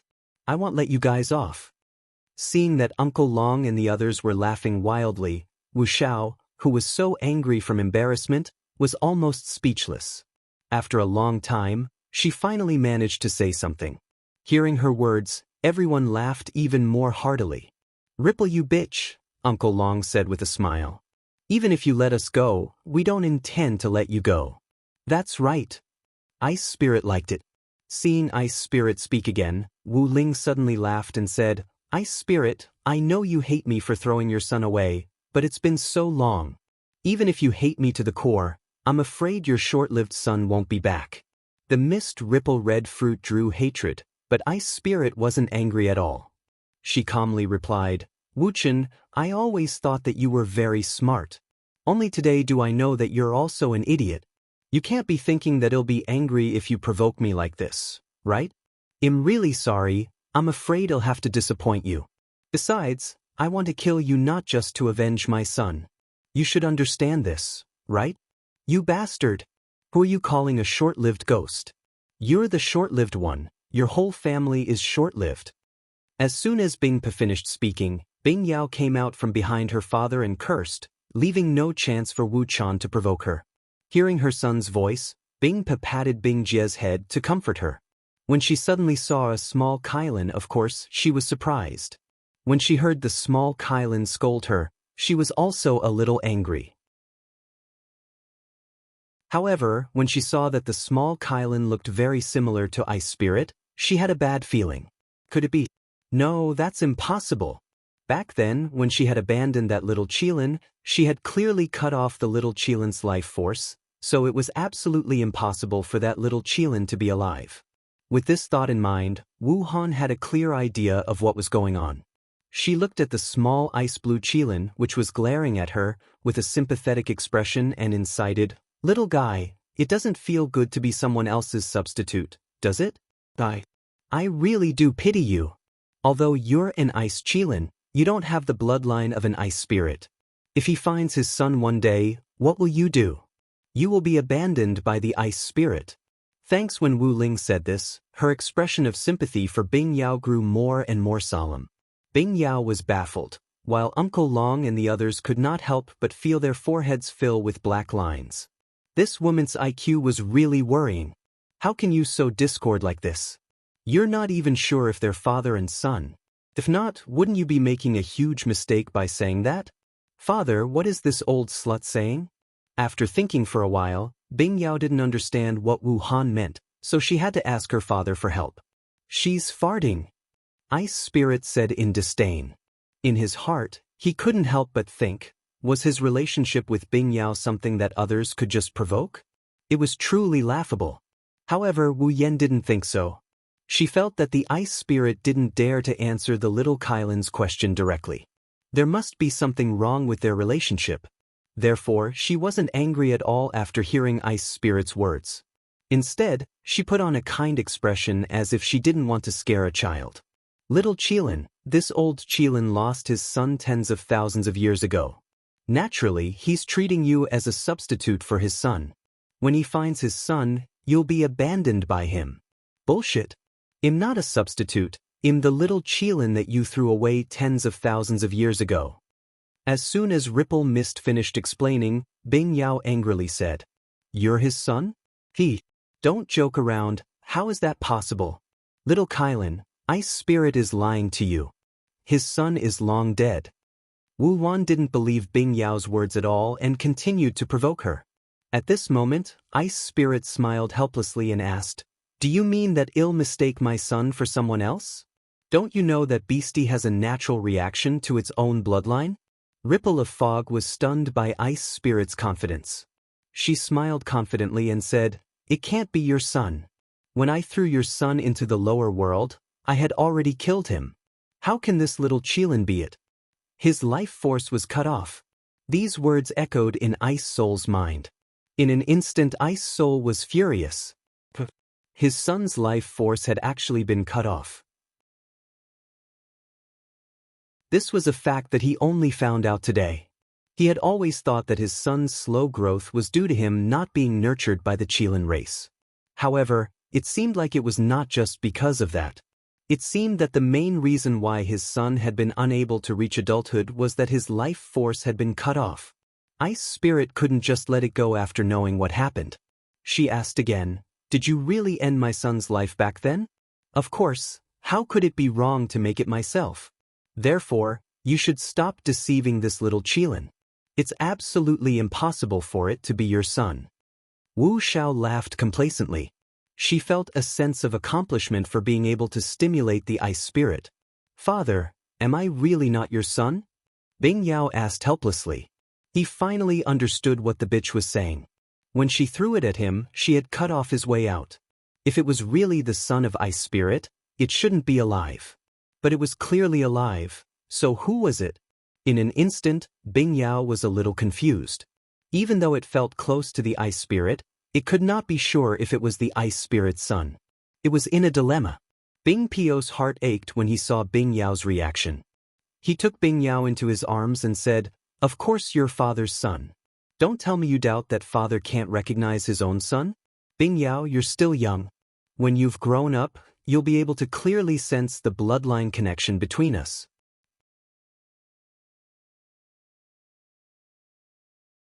Chapter 2849. You're also alive? 2. Lie. You're lying to this cute little Qilin. Ice Soul was trying to comfort her child, while Fog was trying to make her presence known. Ice Soul's anger reached a new level. "I'll deal with you after I've coaxed my son." Ice Spirit cursed in her heart and continued to coax her son. Bing Yao did not pay any attention to Wu Ling. She just buried her head in her father's arms, quietly feeling the special, indescribable bloodline connection between the two of them. After a while, Bing Yao raised her head from Bing Pio's arms. After looking at her father, she turned her angry eyes to Wu Ling and said fiercely, "Old bitch rhyme ice, don't even think about sowing discord between us father and son. To tell you the truth, I came from the lower realm.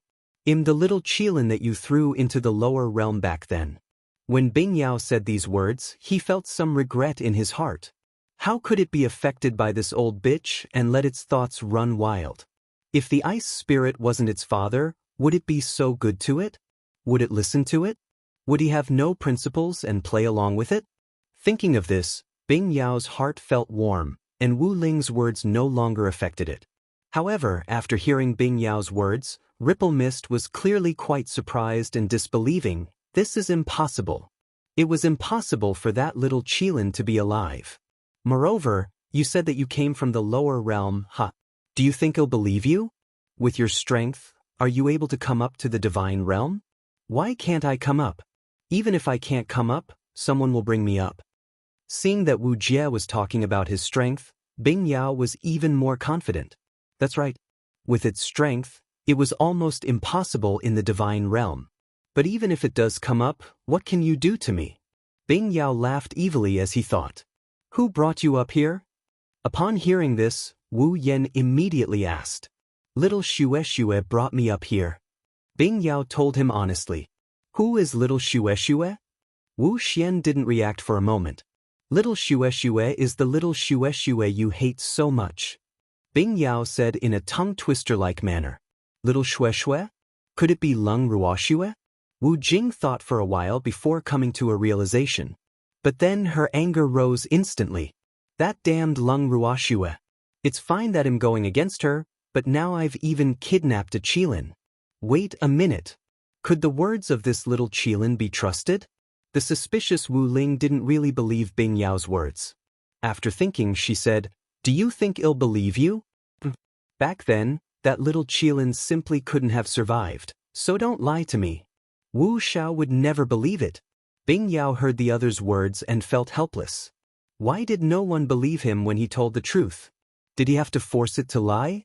Thinking up to this point, Bing Yao could only helplessly say, If you think that you'll feel better if I lie to you, fine. I was lying to you. Back then I was already dead and I was killed by you. A helpless expression appeared on Bing Yao's cute little face as she spoke, instantly causing Uncle Long and the others to burst into laughter. On the other hand, Wu Ling's face turned ashen and she was extremely angry. If she couldn't even tell that she was being laughed at by a little Qilin, then her IQ was really too low. However, before she could get angry, a dark golden furball climbed up from Ice Spirit's back. It stared at Wu Mo with hatred for a while and said, Bitch! Back then I was also killed by you, but am still alive. Thanks, you're also alive? Seeing the furball, Wu Ice was stunned again. Then, anger rose to her head again. All of them had actually come back to life? Wu Xiao was filled with hatred. Are these guys really unkillable? She would never believe it. Ripple wanted to retort, but Bao Bao beat her to it. Are you also going to say that I'm a fake? Right. Because there's no way you're still alive. Wu Yen said with certainty. In the past, this little save life had always been against her, so she had not shown any mercy when she killed him. She had even destroyed his soul. But now, the living little save life was in front of her, so how could she believe her eyes? Why? It was all a lie. She would never believe that this little save life could reincarnate. This was because those who were killed by her, be it humans or beasts, would not have any chance of reincarnation. But how could he explain the facts in front of him? Wu Jing was uncertain for a moment, but then she became firm in her confidence. She looked at Bao Bao as if he was a counterfeit and said, I don't care who you are. If you want to impersonate the beast god, you're courting death. Beast god? As soon as these two words came out of Wu Xiao's mouth, except for Uncle Long and the others, who were quite calm because they already knew the truth, the people from the God Lord's estate were all shocked and speechless. Although they had never seen a beast god before, the legendary beast god was no small character. They had naturally heard of the great name of the beast god. Now that they heard that Wu Jing thought this little furball was a fake beast god, they were shocked and couldn't help but turn their eyes to the baby. Was this how the beast god was? It's a little furball? Wasn't this image a little too disappointing? It was undeniable that the baby's round body was quite cute, and many women might not be able to resist the urge to hug it when they saw it. However, as a beast god, this image was really too degrading. Shouldn't the legendary beast god be as mighty and majestic as the Qilin? How could he be so tiny and cute? How could anyone link the beast deity and furball together? Reputation and image did not match at all. Everyone in the Divine Master's estate was quite disappointed. Some people even looked at the baby with suspicion that you're a fake. Seeing this, the baby sighed helplessly and then listless. Died. There was no beastie at the scene, so there was no place for it to use its skills. And to fight with humans, no matter how one looked at it, it would be at a disadvantage. Seeing that the baby was listless, Wu Jing's previous anger and depression were replaced by a happy and proud smile, and she sneered, "Umph. A fake is a fake. Look at you, you good for nothing. You bastard. You're the good for nothing. Your whole family is a good for nothing." Being insulted by the enemy, no matter how good-tempered Bao Bao was, it was also angry. If the baby doesn't show his power, do you think I'm a sick baby? The angry baby jumped out of Ice Soul's arms and roared into the sky. Uncle Dragon and Ice Soul's expressions changed. Even Wu Xiao's expression turned ugly, because she was too familiar with this roar. She had heard it several tens of thousands of years ago. However, she absolutely did not believe that this hairy ball in front of her, which looked exactly like the beast god, had the ability to summon beasts like the beast god.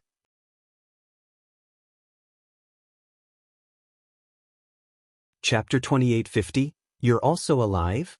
3. As for the other people present, when they saw the little furball roar in anger, they were all confused. Was this a roar to scare people when he couldn't win? With such a thought, everyone on Rhyme Ice's side couldn't help but laugh. Hearing the laughter, Uncle Long and Ice Spirit couldn't help but look at those people.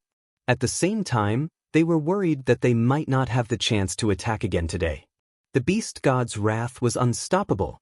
After the baby finished shouting angrily, it seemed to have lost all its strength and fell from the sky. Ice Spirit saw this and quickly reached out to catch the baby. The baby smiled, then closed his eyes and fainted. Seeing that the baby had fainted, the people who were laughing wildly earlier laughed even louder. "Are you done laughing?" Ice Soul said as she held her son in one hand and her baby in the other.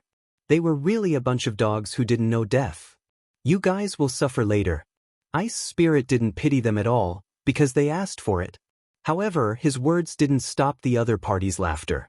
Instead, it made them laugh even more wildly. "All of you shut up." At this time, Wu Xiao also roared, and their laughter came to an abrupt stop. The people from the God Lord's estate were confused about why the God Lord was helping the other side. However, when they saw the God Lord's serious face, they didn't dare to make a sound. Not long after, everyone present heard a sound coming from the distance. At first, it was just a buzzing sound, but as the object that made the sound approached, the sound became louder and louder, and it seemed that other sounds were mixed in with the buzzing sound. However, the distance was still a little far, so no one could tell what the sound was. Not long after, the sky suddenly turned gloomy. A mass of black clouds floated over from the distance at a speed visible to the naked eye. From time to time, the black clouds would flash with a few golden lights. Such a strange phenomenon shocked the people of the God Lord's estate to the point that they were speechless. What was this? The black cloud glowed with golden light and made a sound? It was only when the black cloud approached that they saw its true appearance. Oh my God! This wasn't a black cloud. It was clearly a troop made up of thousands of insects.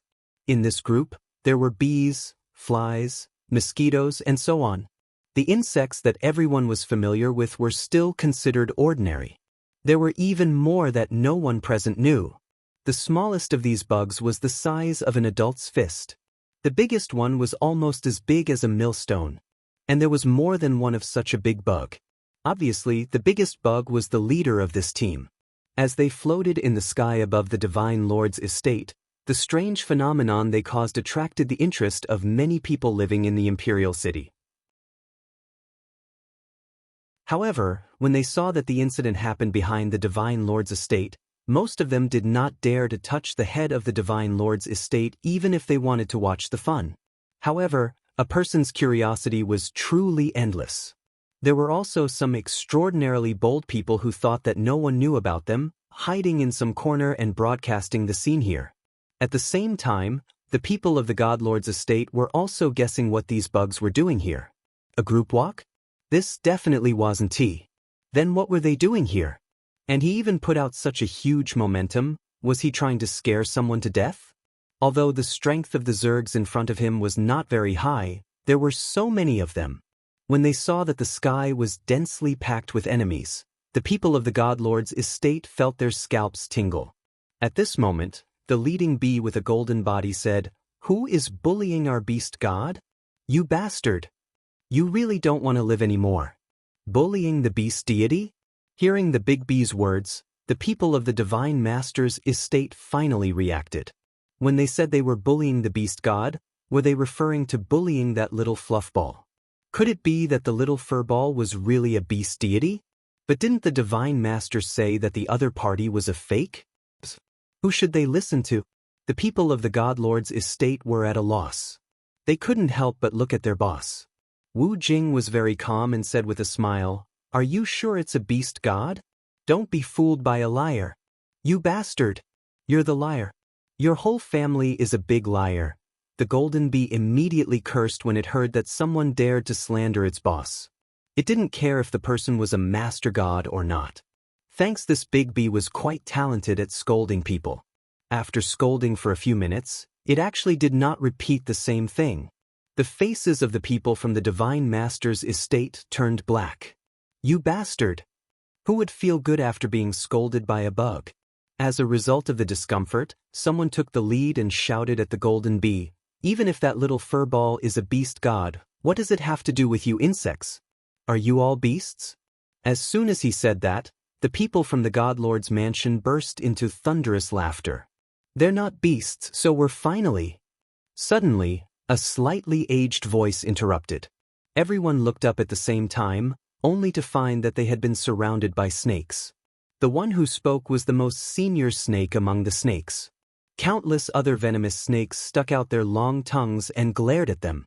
Their cold eyes emitted a cold chill. And those who were targeted by these poisonous snakes felt as if they had fallen into an ice cave, making them feel cold all over.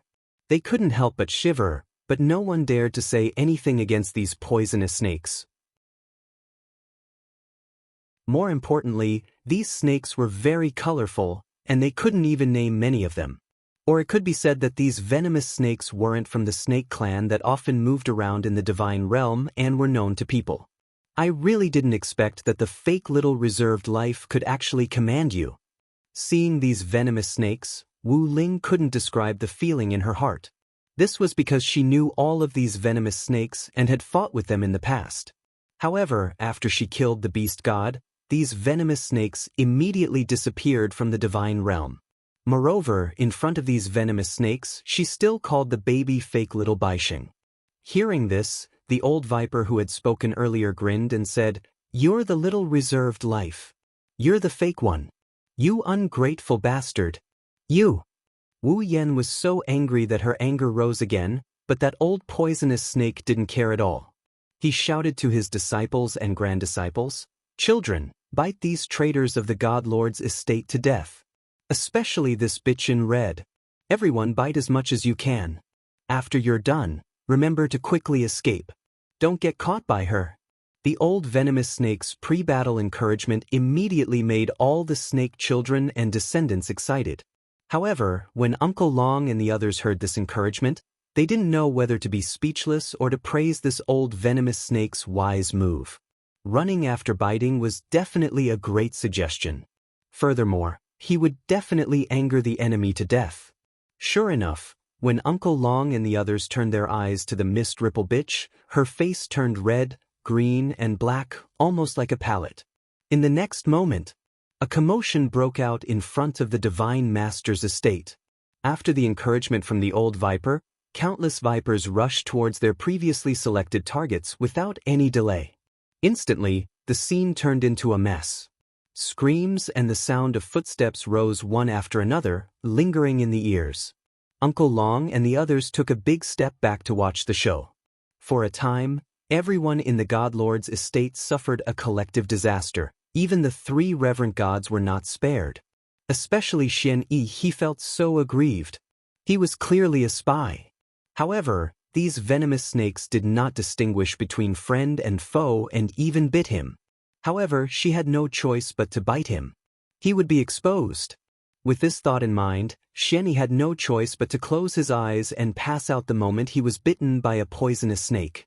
At this moment, many people had been bitten by the venomous snakes, causing the Godlord's estate's fighting strength to drop. In reality, they couldn't be blamed for this, and it had nothing to do with strength. The main reason was that there were too many venomous snakes, and it was hard to guard against them. You could defend against one, but not a group. Therefore, it was almost impossible to not be bitten. Once bitten, the consequences were self-evident. In addition, at this time, the fog ice had already been surrounded by the snakes. At the same time, Leng Ruoxue had also reached a crucial moment in her cultivation. After cultivating for such a long time and going through the spirit chi body refinement time and time again, not only had Leng Ruoxue's Boda's strength reached an unimaginable level, but the spirit chi within her body was also nearing saturation. And this moment was the most important moment for her. Knowing that Leng Ruoxue was at the final stage, Song and Qingju were so nervous that they did not dare to blink. At this moment, the spiritual energy in the bangle was all flowing towards the purple bamboo house. In an instant, Leng Ruoxue's body was filled with spirit chi. She was dyed red by her blood, and her face, which was almost unrecognizable, gradually revealed a pained expression. This made Qingju's heart ache. "It's your turn now, hurry up." Qingju turned to Song. "I know." Azure nodded with a solemn expression.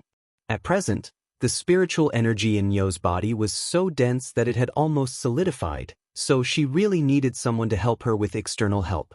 Otherwise, if Nyo absorbed and fused it at her own speed, not only would the pain be doubled, but her life might also be in danger. Thus, both Azure and Green Vessel did not dare to take any risks. The next second, Azure decisively attacked. The majestic divine power flowed into Leng Ruoxue's body through its toes. The moment the divine energy entered her body, it immediately worked with Leng Ruoxue's physical and divine energy to deal with the restless spiritual energy. Absorption, fusion, and conversion. The two Shen powers worked together flawlessly. More and more Ling energy was tamed and Song stopped the transfer of Shen power.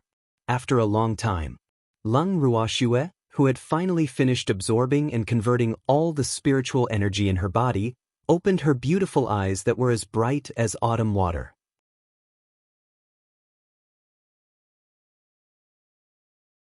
Chapter 2851, Leng Ruoxue, You and I are irreconcilable. 1. When they saw that Leng Ruoxue had woken up, Green Vessel and Song immediately rushed into her arms and acted coquettishly. When they felt that there was an obstacle beside them, the man and the beast started to trample on each other. Neither of them was willing to show weakness and wanted to push the other out of Leng Ruoxue's arms so that they could have Leng Ruoxue's arms for themselves.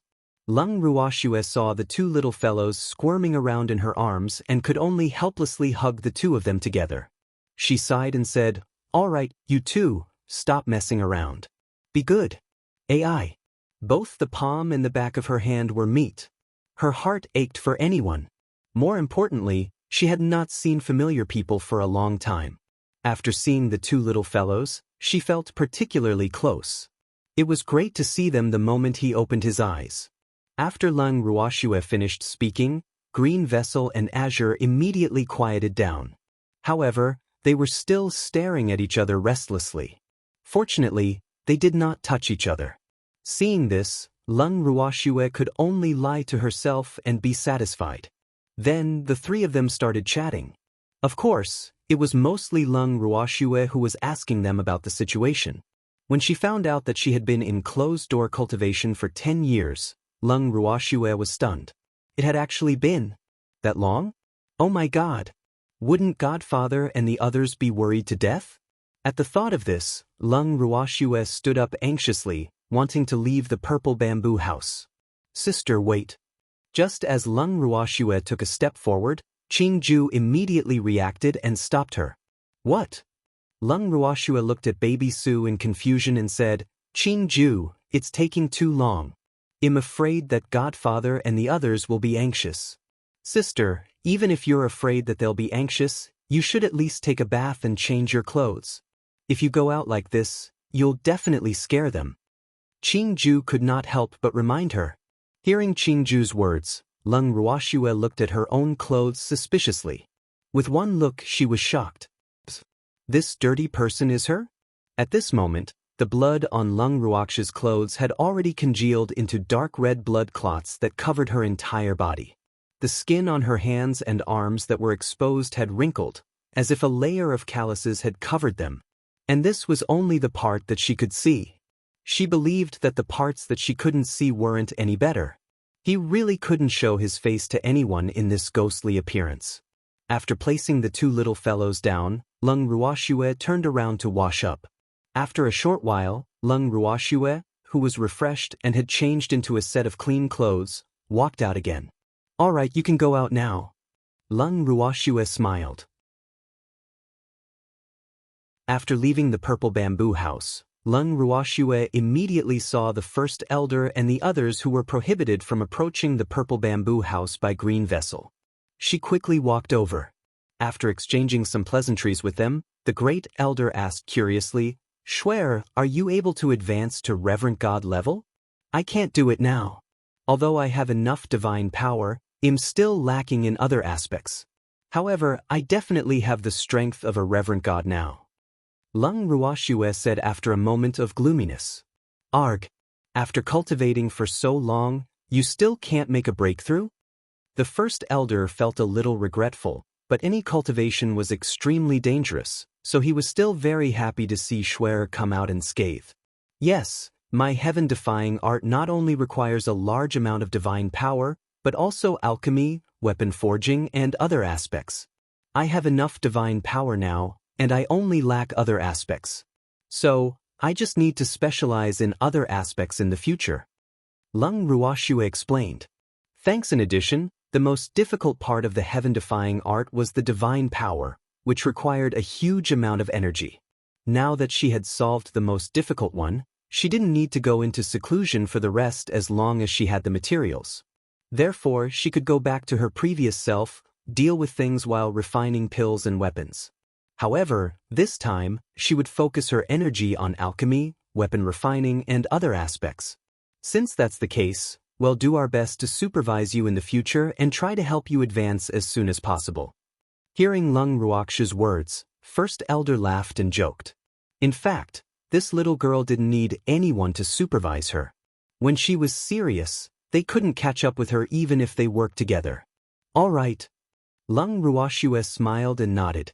She then brought First Elder and the rest out of the bracelet. However, once she was out of the bracelet, Lung Ruoxue was surprised to find that there was no one in the courtyard. What was going on? Where did everyone go? She turned to look at the Great Elder, who knew that the Great Elder was also looking at her with a confused expression and said, Little girl, I don't know where they are. Does Azure know? Lung Ruoxue asked as she looked at Song. I don't know. I only care if there's an enemy ambush. I don't care about the guy who's still alive and kicking. Azure arrogantly pouted. While Lung Ruoxue was speechless, she could not help but feel worried. She had asked Qingju in private just now, but he had answered that she had not paid much attention to it.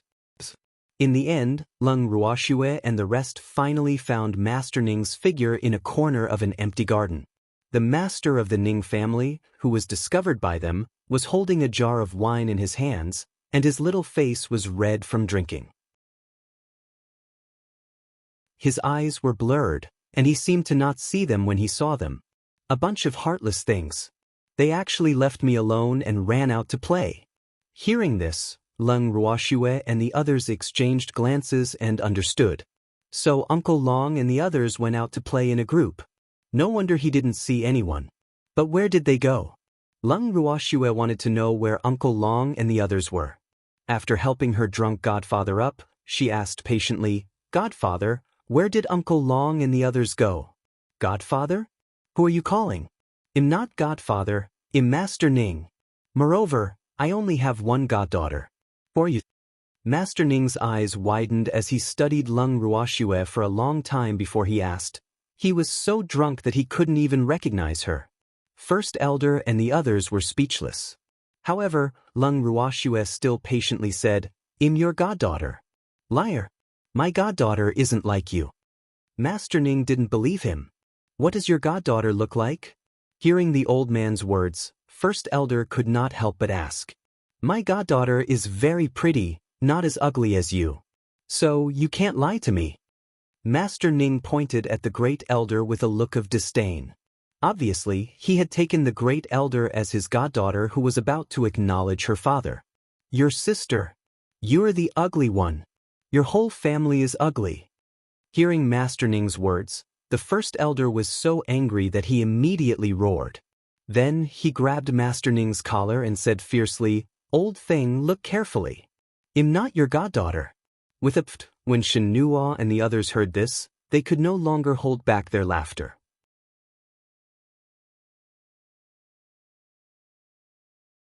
Chapter 2852. Leng Ruoxue, you and I are irreconcilable, too. These two people were so cute. How could they have such a conversation? For a moment, everyone laughed so hard that they couldn't even straighten their backs. Seeing everyone laughing so happily, the Great Elder's face instantly flushed red, and he directly grabbed Master Ning's collar, dragged him to the corner, and gave him a loving education. "Your sister. Who told you to randomly acknowledge a goddaughter? Open your bull eyes and see who I am." The Great Elder lectured as he roared. Master Ning was like a little wife who had been bullied, and he choked back a sob. "What? You're a demon that bullies people." The banging sounds from not far away and the conversation between the two of them made Leng Ruoxue extremely speechless. It seemed that after getting drunk, her godfather's intelligence had dropped to a certain level. He had even forgotten to fight back. What was this good? Leng Ruoxue was a little worried. He couldn't just watch as the Great Elder beat his godfather up, right? Even though the Great Elder would not really kill him. However, getting hit would still hurt. However, before Leng Ruoxue could go over to stop him, loud laughter by her ears had already attracted her attention. Looking at Lu Feng, who was laughing so hard that he was panting heavily, Leng Ruoxue glanced at him coldly and said, "Laugh all you want. As long as you're not afraid that Godfather will take revenge on you when he wakes up." The laughter was forced to stop, and Lu Feng's face instantly turned dark. "You bastard! How could he have forgotten about this possibility?" Master Ning was beaten up by the old man, so he would definitely blame it on them. What should he do? "Swear, you have to help me." Lu Feng was a little scared and quickly asked Leng Ruoxue for help. "He's my godfather." Leng Ruoxue reminded. "I'm also your good friend. You can't favor one over the other." Scoundrel Lu Feng said, but he felt a little indignant in his heart. The one who hit them was obviously that old man. Why did he have to blame it on the innocent? The heavens were really unfair. "Good luck." Leng Ruoxue smiled and walked towards the corner. After rescuing his godfather from the Great Elder, Leng Ruoxue helped him into the room and gave him a hangover pill. After a while, Master Ning finally woke up. When he woke up, the first thing he felt was pain all over. He lowered his head and saw that his body was covered in dirt, grass, and flower petals. Was he being beaten up? "You bastard! Who beat me up?" Master Ning shouted at the top of his voice, scaring Lu Feng and the others into retreating, and putting on an appearance that it had nothing to do with him. However, the Great Elder wasn't afraid of Master Ning's anger. He even patted his shoulder and said calmly, "No one beat you up. You fell on your own. We were the ones who brought you into the room." Is that so?" Raising his head to look at the Great Elder, Master Ning still had some doubts, but he still believed the great elder's words, and then asked, "What are you doing here, you old thing? When did you come out?" "I've been out for a while," the great elder said generously and threw a disdainful look at Lu Feng and the others. Hearing this, Master Ning was silent for a while, and then said with a worried face, "Since you're already out, when will Shui be able to come out?" Thanks. Lung Ruoxue was silent. She could not help but wail in her heart. "I'm standing right next to you." Unfortunately, Master Ning, who was lost in his own thoughts, did not notice Lung Ruoxue's presence at all. He was really too sad. His goddaughter was in seclusion, and he had been abandoned by Uncle Long and the others. So, was there anyone in this world who had a worse life than him? After a long time, seeing that Master Ning had not noticed Lung Ruoxue's presence, First Elder pointed to the side and said, "Shui came out, did you not see her?" "You're out? Where is he?" When Master Ning heard this, he immediately looked like he had been injected with chicken blood. He looked up and found Lung Ruoxue, who had a helpless expression on her face. "Godfather." Lung Ruoxue called out softly. "Bad girl, you still know how to come out?" Ooh. She actually abandoned Godfather for so long. Master Ning started to complain non-stop after he hugged Lung Ruoxue the moment he saw her. First, he blamed Lung Ruoxue for being in closed-door cultivation for too long. Then, he complained to her and told her about the shameful behavior of Uncle Long and the others who had abandoned him. When Lung Ruoxue heard her godfather's words, she could not help but feel a little embarrassed. "She's in closed-door cultivation, all right? How could he just come out? Besides, Uncle Long and the others didn't abandon him, did they? How did it become such a serious crime in Godfather's mouth?" However, she finally knew the whereabouts of Uncle Long and the others. After that, Lung Ruoxue started to comfort her godfather, who had instantly become a bitter husband. After she finally managed to coax him, she decided to head to U City. Hearing this, Master Ning didn't want to be left behind and insisted on going. Lung Ruoxue had no choice but to let Song Lu stay at home and bring Master Ning along. Of course, the First Elder and the others who claimed to be from the support group were also following them to the Imperial City. She teleported all the way. Lung Ruoxue's speed scared Master Ning and the rest. When they arrived at the Imperial City, they still felt like they were in a dream. At this time, the Divine Master's estate was getting more and more lively. Originally, there were only the snakes attacking, but after joining the insects group, it became more and more lively. These bugs and the venomous snakes worked together in perfect harmony. One of them entangled the people from the Godlord's manor on the ground, while the other launched a fierce bombardment from the air. In an instant, the people of the Godlord's manor fell in droves. Most of them were poisoned. Whether it was snake venom or bee venom, all of them were twitching and foaming at the mouth without exception. In addition, their bodies were red and swollen, and they were itching uncontrollably. Not long after, the only one who was unharmed on the Godlord's manor's side was Wu Chen. Of course, she was not completely unscathed. However, because she was also poisonous, the poisonous snakes and insects present had a relatively small effect on her. However, no one would be in a good mood after being entangled by a group of slippery and disgusting venomous snakes and bugs. Seeing more and more poisonous snakes and insects wrap around the fog and about to wrap her whole body, Uncle Long, who was watching from the side, couldn't help but poke Ice Soul and ask, "Senior Ice Soul, are we just going to watch? What else? Do you think we'll have a chance to make a move?" Ice Spirit said gloomily as she glanced at the scene. "I really don't have any." Uncle Long turned around and looked at Wu Chen, who was surrounded by insects. This woman really attracted too many bugs. "Then let's just watch the show. Don't let boss work hard for nothing," Ice Spirit said helplessly. Hearing this, Uncle Long didn't have any good ideas other than nodding. At this moment, Wu Xian was almost driven mad by anger. Bastard! These hateful guys were simply looking for death. They actually all stuck to her body, biting, scratching, and entangled her tightly, leaving her with no time to fight back. How long had it been since he had felt so aggrieved?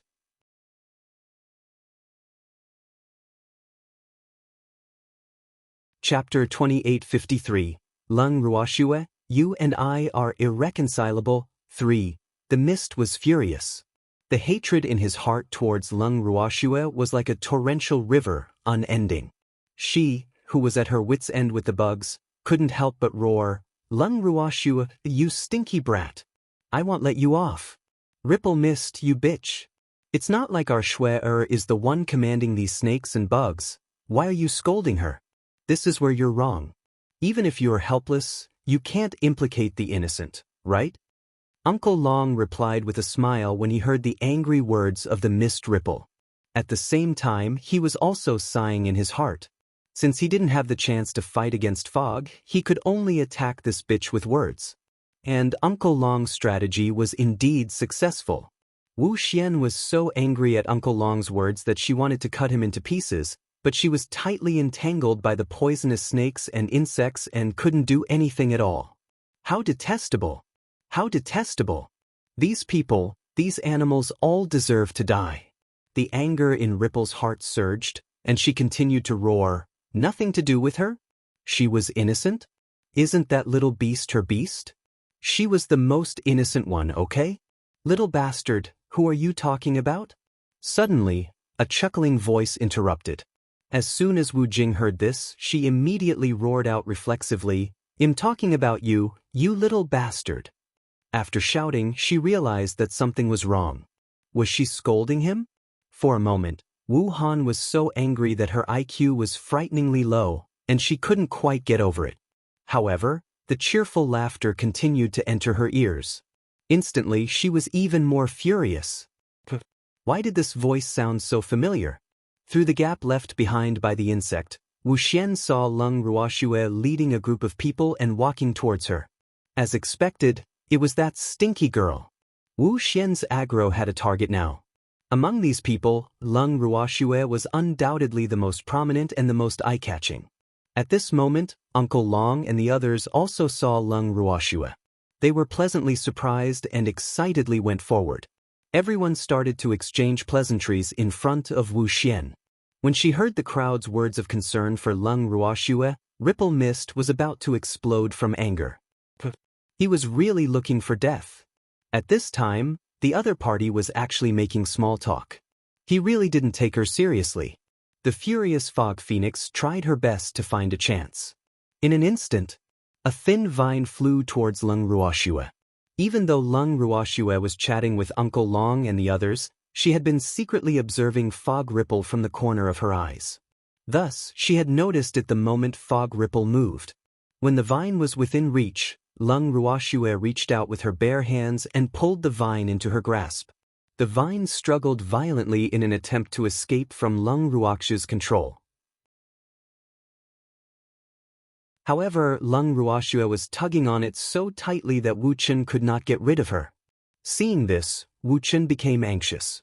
Thanks, damned girl. Quickly let go of me. Wu Xian roared, his voice resounded through the sky.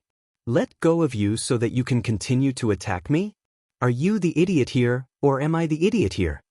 Lung Ruoxue asked with a faint smile. Then, he curiously observed the vine. This vine was quite thin, and there was also a small suction cup at the top. It was covered with sharp teeth, and it exuded a chilling aura. This thing of yours is really ugly. Lung Ruoxue observed for a while, and said with a look of disdain.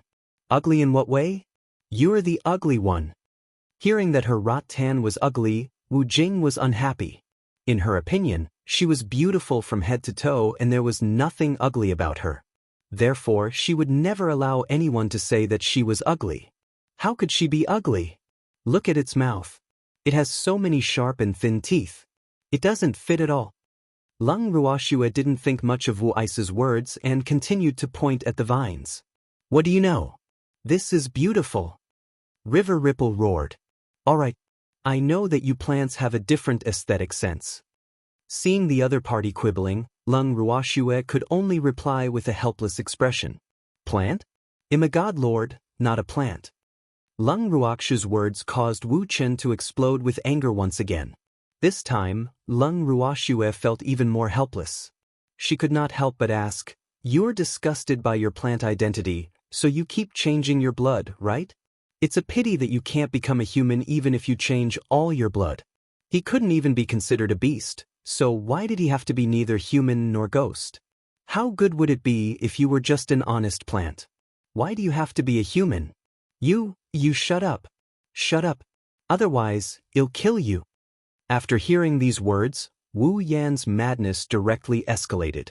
She had always felt that her identity was a hindrance to her love life, so even if she was a plant, she was not very willing to let others mention it, especially when the person mentioned was her most hated enemy, which was even more unacceptable to her. Leng Ruoxue also seemed to be very easygoing and could not help but remind him, "All right, I'll shut up, but just because I don't say it doesn't mean that others won't say it. Yes, that's right. We will all say that you are a plant that no one wants. Actually, it's not embarrassing to be a plant. You're the one who's embarrassing. It has nothing to do with your identity as a plant." As soon as Leng Ruoxue finished speaking, Uncle Long immediately followed up on the topic. The two of them cooperated flawlessly. These words successfully angered Ripple even more. Then, everyone heard Ripple's hoarse roar, "You all deserve to die. I won't let you off, I'll kill you all." Yes. However, it seems that you will have to wait until you get rid of these poisonous snakes and insects. Leng Ruoxue reminded her with a smile, afraid that she would forget. After some thought, Leng Ruoxue added, "But we won't wait for you, so we'll take our leave first." Leng Ruoxue decided to retreat with her men. Although she really wanted to fight with Rime Ice and see how much stronger she was compared to the Rime Bitch, it was obvious that she was not in her best condition at the moment, and she did not want to fight with a lunatic. So, she would try again when she had the chance. In any case, the divine power in her body was abnormally abundant now, so it was easy for her to teleport anywhere she wanted to. At this moment, Leng Ruoxue truly felt that she was a nouveau riche. After all, other than Wu Yan, no one should have as much divine power as her. Thinking of this, Leng Ruoxue was even more determined to return home. She had more important things to do than finding trouble with Rime Ice, so she was not willing to waste her time on this wretched Rime Ice Queen. However, when Wu Jing heard that Leng Ruoxue wanted to leave, she immediately shouted, "Stinky girl, you're not allowed to leave. You're not allowed to leave. Let's fight for 300 rounds. I'm sorry, I'm very busy, I don't have time to fight with you. But don't worry, when I have time, I'll naturally come and find you." Leng Ruoxue rejected. She then turned to Uncle Long and the rest. "Uncle Long, let's call it a day. Let's go back first."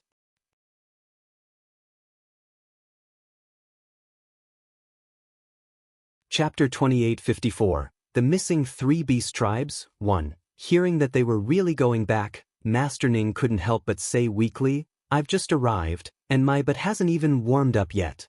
We've been here for a long time, but we haven't had the chance to warm up either. So, I agree to go back," Uncle Long said helplessly. Hearing this, Master Ning suddenly sympathized with Uncle Long and the others. He had thought that the other party would have a chance to fight a hot-blooded battle, but who knew that they had not made a move yet. In an instant, the trauma in his heart was completely healed. Then, he ran to Uncle Long and said honestly, "What a pity. You guys are just like me, who was left behind in Demon City." Then who was the hero that defeated the people from the Divine Master's residence? Master Ning was very curious about this hero.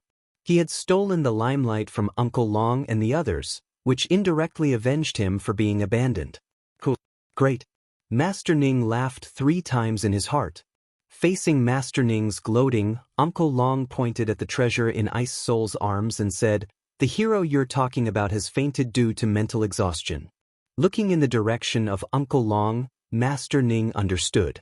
Leng Ruoxue also looked over curiously.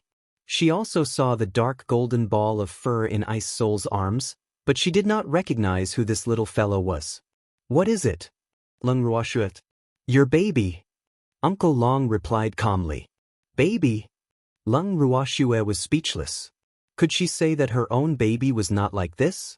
He counted the big furry tail of the little beastie.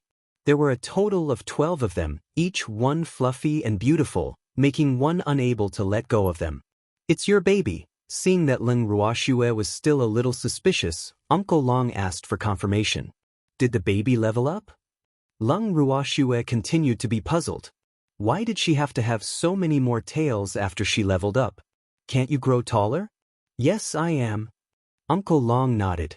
Leng Ruoxue had no choice but to believe it. Then, she took the unconscious baby from Ice Spirit's hands. However, she heard the baby snoring and was speechless. Didn't they say that the baby had overdrawn his mental power and fainted? Why was he still snoring? However, now was not the time to figure this out.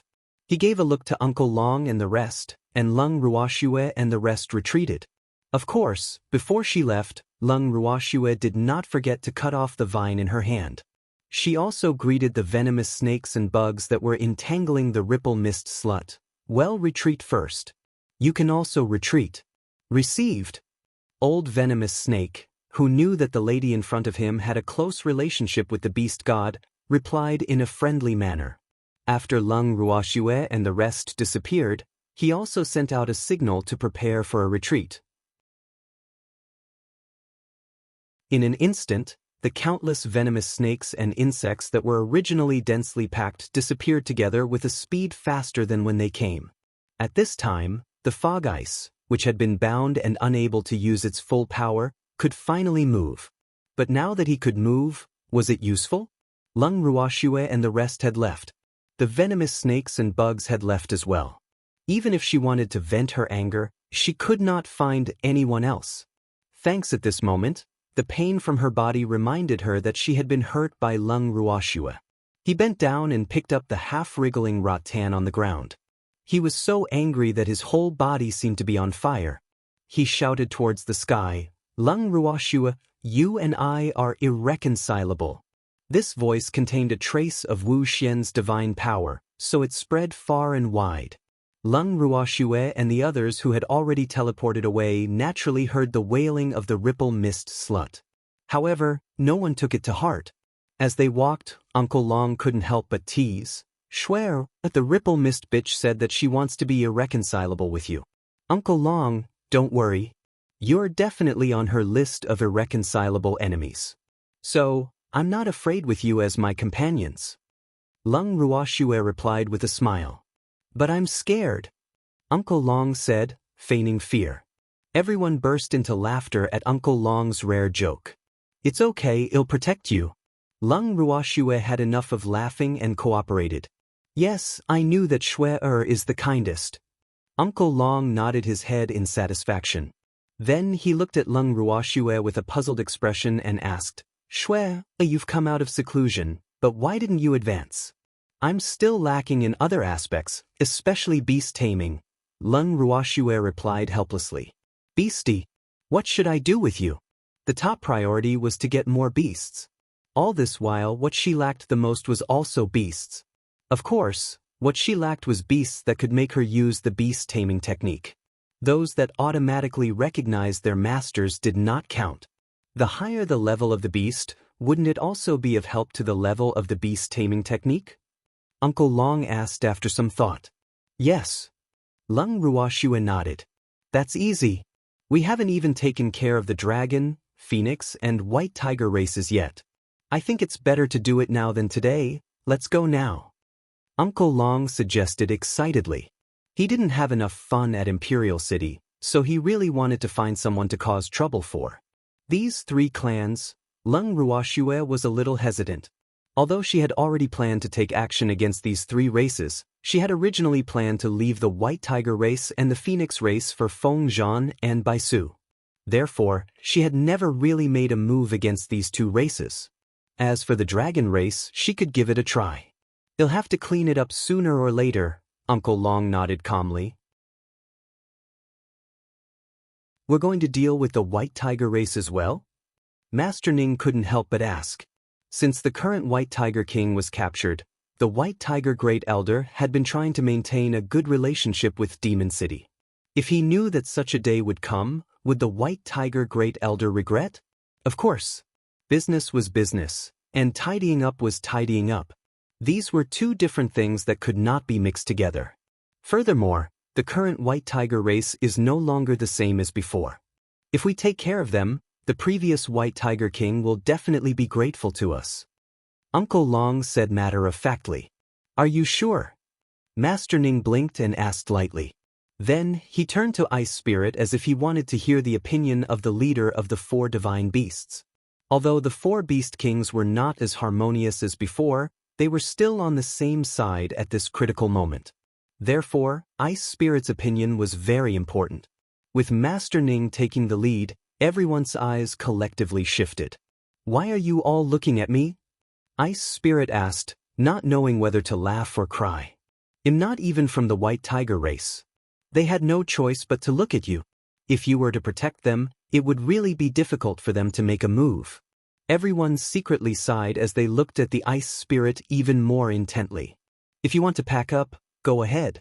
There's no need to ask for my opinion. I won't interfere in the matters of the White Tiger race. Ice Spirit sighed helplessly. With Senior's words, we can be at ease. Uncle Long said with a smile. Ice Spirit was speechless.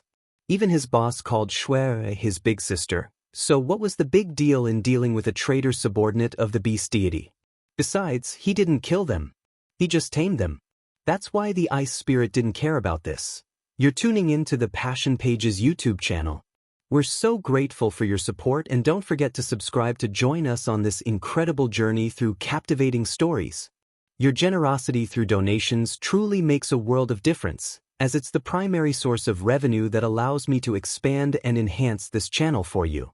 Thank you from the bottom of my heart for being a part of this adventure.